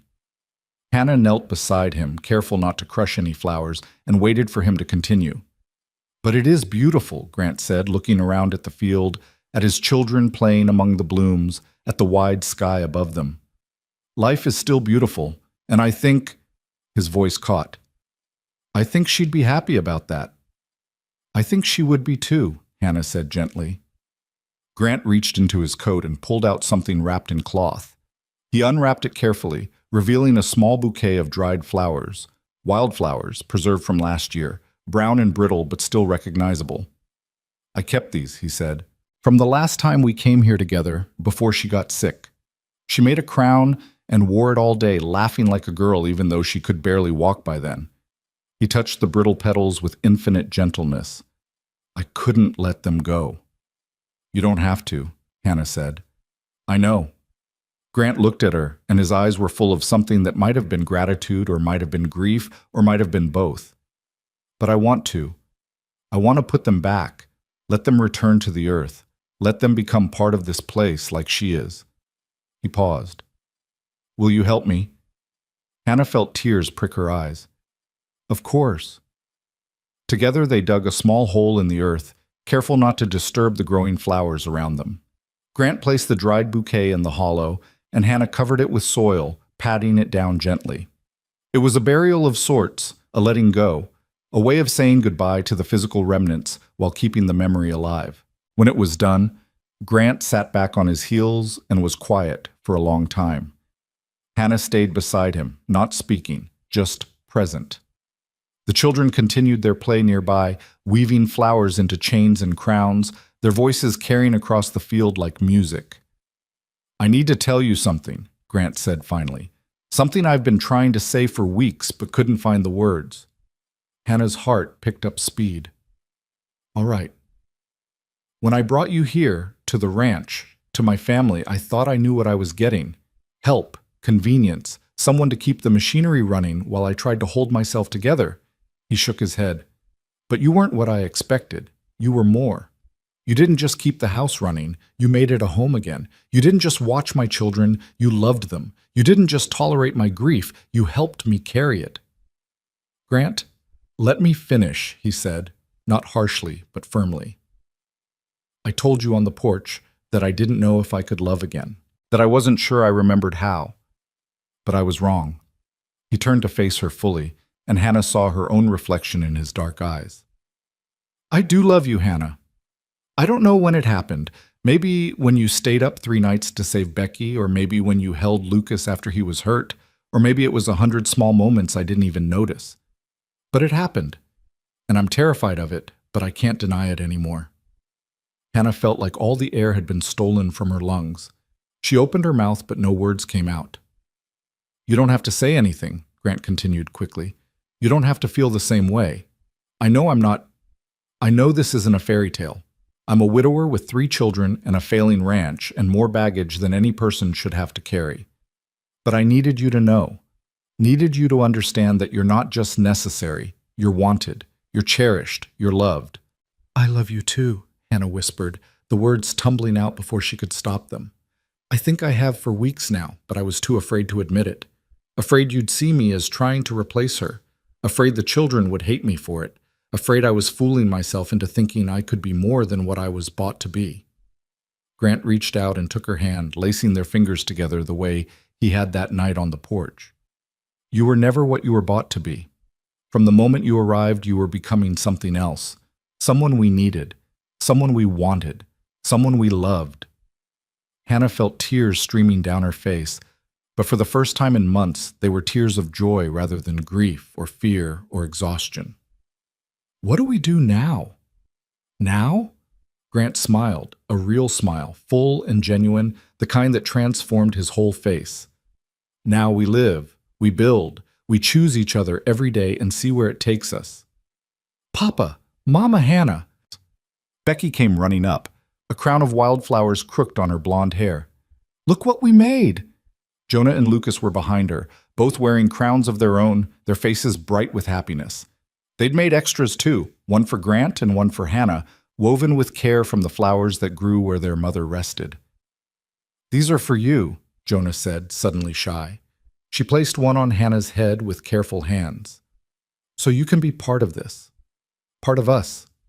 Part of Mama's favorite place. Hannah couldn't speak. She could only nod as the crown settled onto her hair, as Grant accepted his own from Lucas with shaking hands, as all 5 of them stood together in the field of wild flowers, with the sun warm on their faces, and the wind carrying the scent of spring. "She'd have liked this," Grant said quietly, and Hannah knew he was talking to his first wife, to the woman whose ashes fed these flowers. "She'd have liked you, Hannah. She'd have been grateful you were here to take care of them when she couldn't." "I hope so," Hannah said. "I know so," Grant replied, and there was certainty in his voice. Then he turned to the children. "Come here, all of you. There's something I want to say." Jonah, Lucas, and Becky gathered close, their faces upturned and expectant. Grant cleared his throat and seemed to be gathering his courage. "Your mama was the best person I ever knew," he began, "and losing her was the hardest thing we've ever had to survive. But we did survive. Because we had each other, and because we remembered what she taught us about being brave and strong and loving." The children nodded, solemn and attentive. "And now we have Hannah," Grant continued. "She came to us when we needed her most, and she didn't just help us survive, she helped us start living again. She's not trying to be your mama, and she never will be. Your mama will always be your mama, and she'll always be part of this family." He paused, his hand tightening around Hannah's. "But Hannah is part of this family too. She's chosen us, and we've chosen her, and I want you all to know that she's going to stay, for good, if she'll have us." Hannah started, but Becky interrupted. "You're staying forever?" the little girl asked, her eyes wide. "Forever," Hannah confirmed. "And you'll be our mama? Our second mama?" Hannah looked at Grant, who nodded his encouragement. Then she looked at Jonah and Lucas, both of whom were watching her with expressions that begged her to say yes, to make it official, to stop being temporary. "Yes," Hannah said, "if that's what you want, I'll be your second mama. I'll love you and care for you and be here for you as long as you need me." "Which is forever," Becky announced with the absolute certainty of a child. "Which is forever," Hannah agreed, laughing through her tears. What happened next felt inevitable, like something that had been building since the moment Hannah first stepped into the Mercer house. The children swarmed her, wrapping their arms around her waist and burying their faces in her skirts, and Hannah held them all close. These brave, wounded children who'd learned to trust again, who'd opened their hearts to someone new without forgetting the mother they'd lost. Grant stood watching for a moment, his own eyes wet, and then he stepped forward and wrapped his arms around all of them, creating a circle of warmth and love and belonging. They stood like that for a long time, a family not built by blood or tradition, but by choice and circumstance, and the stubborn refusal to let grief be the end of their story. When they finally pulled apart, Jonah was smiling so wide it looked like her face might split. "Can we have a wedding, a real one with flowers and everything?" Grant looked at Hannah, the question clear in his eyes. Hannah felt her heart swell with something too big to name. "Yes," she said, "we can have a wedding." The children cheered and immediately started planning. Becky wanted a cake, Lucas wanted to wear his good shirt, Jonah wanted to make flower crowns for everyone. They ran off to pick more blooms, their voices carrying across the field, and Grant and Hannah were left alone again. "A wedding," Grant said, shaking his head in wonder. "I never thought I'd have another one." "Are you sure?" Hannah asked. "We don't have to make it official. We could just—" "No," Grant interrupted firmly. "I want to. I want everyone to know that you're my wife, not because I bought you or because you were convenient, but because I chose you, because I love you, because you're the woman I want to spend the rest of my life with." Hannah felt dizzy with joy. "When?" "Soon," Grant said. "As soon as we can arrange it. I don't want to wait anymore. Don't want to waste another day living half a life when we could be living a whole one." They stood together in the field of wildflowers, holding hands, wearing crowns made by children who'd learned to love again. And Hannah thought about the impossible journey that had brought her here. From being sold by an uncle who saw her as a burden, to being bought by a stranger who needed help, to becoming something she'd never imagined possible, loved, wanted, chosen. The wedding was held 3 weeks later on a Sunday afternoon beneath a crooked oak tree that stood at the edge of the wildflower field. It was small, just the family, a handful of neighbors who'd heard the news and wanted to witness it, and the minister from town who'd married Grant to his first wife and seemed moved to be marrying him again. Hannah wore her best dress, cleaned and mended until it looked almost new, with the pearl necklace at her throat and wildflowers woven into her hair. Grant wore his Sunday suit, brushed clean of dust, his hair still damp from washing, his face shaved smooth. The children stood beside them, Jonah holding a bouquet of wildflowers, Lucas trying to stand tall despite his arm still being splinted, Becky bouncing on her toes with barely contained excitement. The minister spoke about love and commitment and second chances, and his words carried across the field on the spring breeze. But what Hannah would remember most wasn't the ceremony itself. It was the moment when Grant turned to her and spoke his vows. "Hannah," he said, his voice steady despite the emotion in his eyes, "you came into my life when everything was dark, and you brought light. You loved my children when you had no reason to love them. You stayed when you could have left. You chose us when we couldn't choose ourselves." He paused, swallowed hard. "I promise to choose you every day for the rest of my life. I promise to love you not because I need you, though I do, but because you deserve to be loved. I promise to honor you, to cherish you, to make sure you never doubt for a single moment that you belong here, with us, forever." Hannah could barely see through her tears as she spoke her own vows. "Grant, when I came here I thought I was nothing, thought I was just something to be bought and sold and used up. But you showed me I was wrong. You and your children taught me that I had value, that I mattered, that I could be loved." Her voice broke. "I promise to love you and your children for as long as I live. I promise to make this house a home, to fill it with warmth and laughter and hope. I promise to stand beside you in the hard times and celebrate with you in the good times. I promise to be your partner, your friend, your wife. Not because I have to be, but because I choose to be." When the minister pronounced them husband and wife and told Grant he could kiss his bride, Grant cupped Hannah's face in his rough, work-worn hands and kissed her with a gentleness that stole her breath. It was sweet and tender and full of promise, and when they pulled apart, both of them were crying. The children cheered, and the neighbors applauded, and someone started playing a fiddle, and soon there was dancing in the wildflower field, clumsy, joyful dancing that had nothing to do with technique and everything to do with celebration. Grant pulled Hannah into his arms and swayed with her in the grass, and she rested her head against his chest and listened to the steady beat of his heart. "Thank you," he said quietly, his lips near her ear. "For what?" "For saving us, for loving us, for staying." Hannah pulled back enough to look at him. "Thank you for seeing me, for choosing me, for giving me a home." "You gave us a home," Grant corrected. "We were just living in a house until you arrived." They danced until the sun started to set, painting the sky in shades of gold and pink and purple. The children ran through the flowers until they collapsed, exhausted and happy. The neighbors eventually said their goodbyes and headed back to their own farms. And finally, it was just the five of them again, Grant and Hannah and three children who'd learned that love could grow in the spaces left by loss. As they packed up to head home, Jonah paused at the spot where they'd buried the dried flowers, where Grant's first wife rested. She knelt down and placed a fresh wildflower crown on the grass. "Thank you, Mama," she whispered, "for sending us Hannah, for making sure we'd be okay." Hannah's throat tightened, but Grant squeezed her hand and she understood. This wasn't rejection or replacement. This was a child making peace with the past while embracing the future. This was love that expanded rather than divided, that honored what had been while celebrating what was. They rode home as the stars began to appear, the wagon creaking with familiar sounds, the children drowsy and content. When they reached the house, Grant helped Hannah down from the wagon and held her hand as they walked to the door together. "Welcome home, Mrs. Mercer," he said, and the name sounded right, sounded true. "I've been home for months," Hannah replied. "I just didn't know it yet." Inside, they settled the children into bed, all three of them falling asleep almost immediately, worn out from the day's excitement.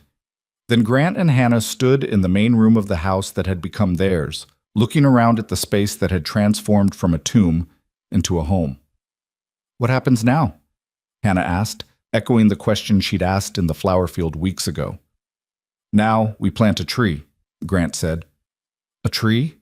He nodded.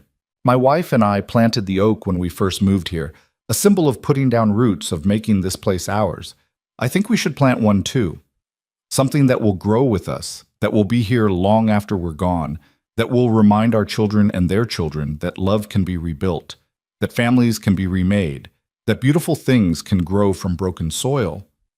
Hannah felt tears prick her eyes again, happy tears, grateful tears. What kind of tree? You choose, Grant said. This is your home now, your family, your future. Hannah thought about it for a moment, then smiled. A cottonwood. They grow fast and strong, and their seeds travel on the wind to start new trees wherever they land. They're survivors. Like you, Grant said softly. Like us, Hannah corrected. The next morning, they planted the cottonwood sapling beside the oak tree. It was small and fragile looking, but Hannah knew it would grow tall and strong given time and care. The children helped, their small hands patting dirt around the roots, their voices already making plans for the treehouse they'd build once it was big enough. As they worked, a wagon appeared on the road leading to the ranch. Hannah shielded her eyes against the sun and felt her stomach drop when she recognized the figure driving it. Uncle Silas. Grant must have seen her expression because he immediately moved to her side, placing himself between Hannah and the approaching wagon. "Stay behind me," he said quietly. But Hannah shook her head. "No, this is something I need to face." Silas pulled the wagon to a stop and climbed down slowly, his movements careful, his face weathered and tired in a way Hannah didn't remember. He stood there for a long moment, just looking at her, and Hannah saw something in his eyes she'd never seen before. Shame. "Hannah," he said, his voice rough. "I wasn't sure you'd still be here." "I'm here," Hannah said, keeping her voice level despite the anger and hurt churning in her chest. "This is my home now." Silas nodded, his gaze dropping to the ground. "I came to—" He stopped, swallowed hard. "I came to apologize, and to ask for your forgiveness, though I know I don't deserve it." Hannah stared at him, speechless. In all the years she'd lived with him, Silas had never apologized for anything. "I was wrong," he continued, the words seeming to cause him physical pain. "Wrong to treat you the way I did. Wrong to sell you like you were property. Wrong to—" His voice cracked. "You looked just like your mother. Did you know that? Every time I saw you, I saw my sister, and I couldn't bear it. Couldn't bear the reminder that she was gone and I'd failed her by not taking better care of her daughter." Hannah felt Grant's hand on her shoulder, steady and supportive, and she drew strength from it. "That's not an excuse," Silas said quickly. "There's no excuse for what I did. But I want you to understand that it wasn't because you were worthless. It was because I was broken, and I took it out on someone who didn't deserve it." "No, I didn't deserve it," Hannah agreed, her voice strong. "I was a child who'd lost her parents and needed family, and you made me feel like a burden every single day." Silas flinched, but nodded. "I know. And I can't take it back, can't undo the damage. But I wanted you to know that I'm sorry, truly sorry, and that I'm glad." He looked around at the house, at Grant and the children, at the tree they'd been planting. "I'm glad you found a real family, people who see your worth." Hannah stood there with her new husband beside her and her children watching from behind her and felt something inside her chest loosen and release. She could hold on to this anger forever, could nurse it and feed it and let it poison her new life. Or she could let it go, not for Silas's sake, but for her own.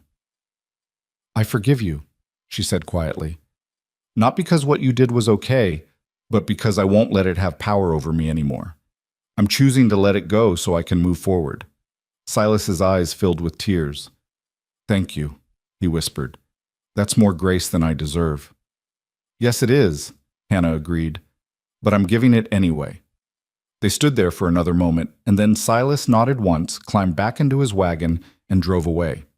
Hannah watched him go and felt the last chains of her old life fall away. She was free now, truly free. Free from the past, free from the pain, free to be the woman she'd always been meant to be. Grant's arm came around her waist, pulling her close. "Are you all right?" "I'm better than all right," Hannah said, turning to face him. "I'm home." The weeks that followed were filled with the ordinary magic of a family learning to live together. There were arguments and frustrations, moments of grief that still ambushed them without warning, days when the ghosts of the past felt too present and the weight of survival felt too heavy. But there were more moments of laughter than tears now, more days of hope than despair, more evidence of life returning than death lingering. Lucas's arm healed and came out of its splint, and he celebrated by climbing every tree on the property. Jonah continued her lessons and proved to have a gift for reading, devouring every book they owned, and begging for more.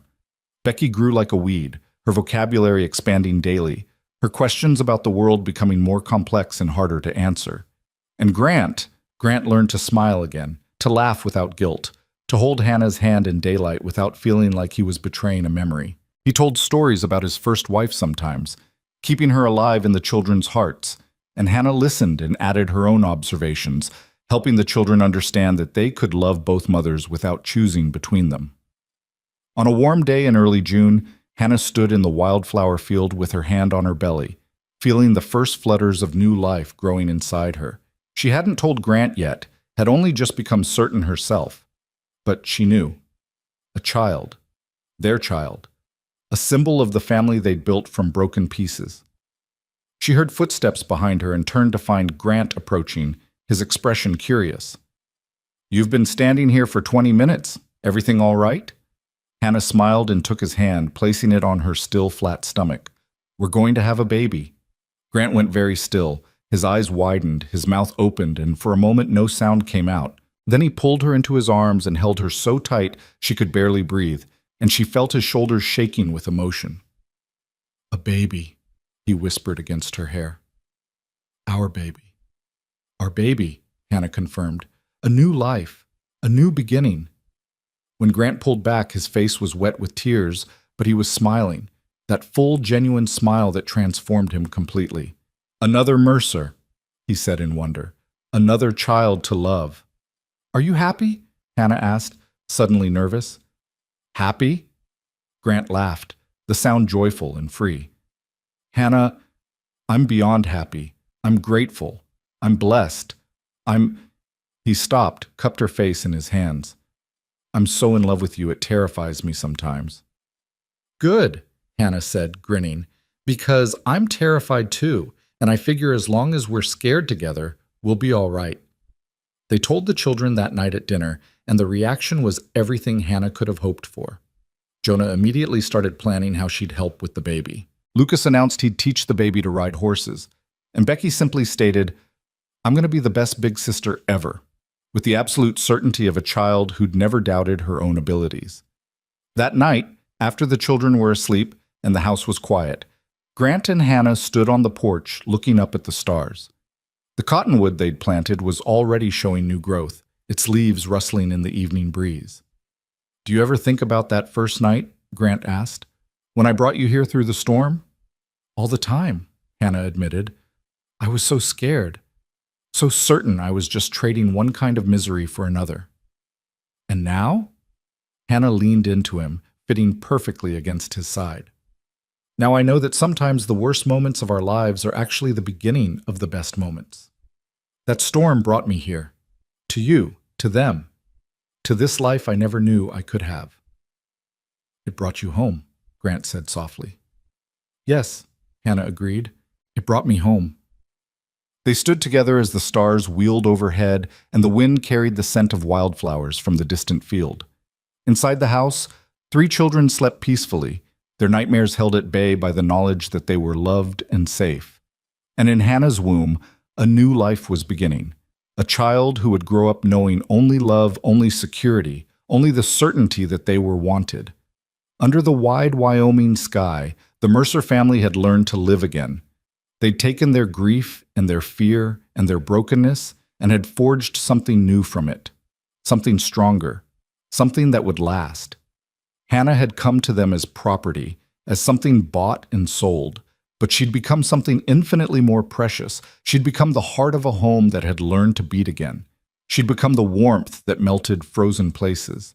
She'd become the proof that love could grow in the spaces left by loss. She hadn't been bought after all. She'd been chosen, and she had chosen them right back. And in the end, that choosing, that deliberate, brave, terrifying decision to love and be loved, was what saved them all. The story of Hannah Lee Mercer would be told for generations in that part of Wyoming. The girl who came in winter and brought spring with her. The woman who loved children who weren't hers as fiercely as if they were. The wife who stood in a field of wildflowers and made vows that honored both the past and the future. But Hannah herself never thought of her life as a story. She thought of it as a gift, one she'd almost missed, one she'd almost been too broken to accept, one she was grateful for every single day. And when her daughter was born in late winter, a healthy girl with Hannah's eyes and Grant's stubborn jaw, they named her Hope, because that's what Hannah had brought to the Mercer Ranch. Hope and love, and the courage to believe that broken things could be beautiful again.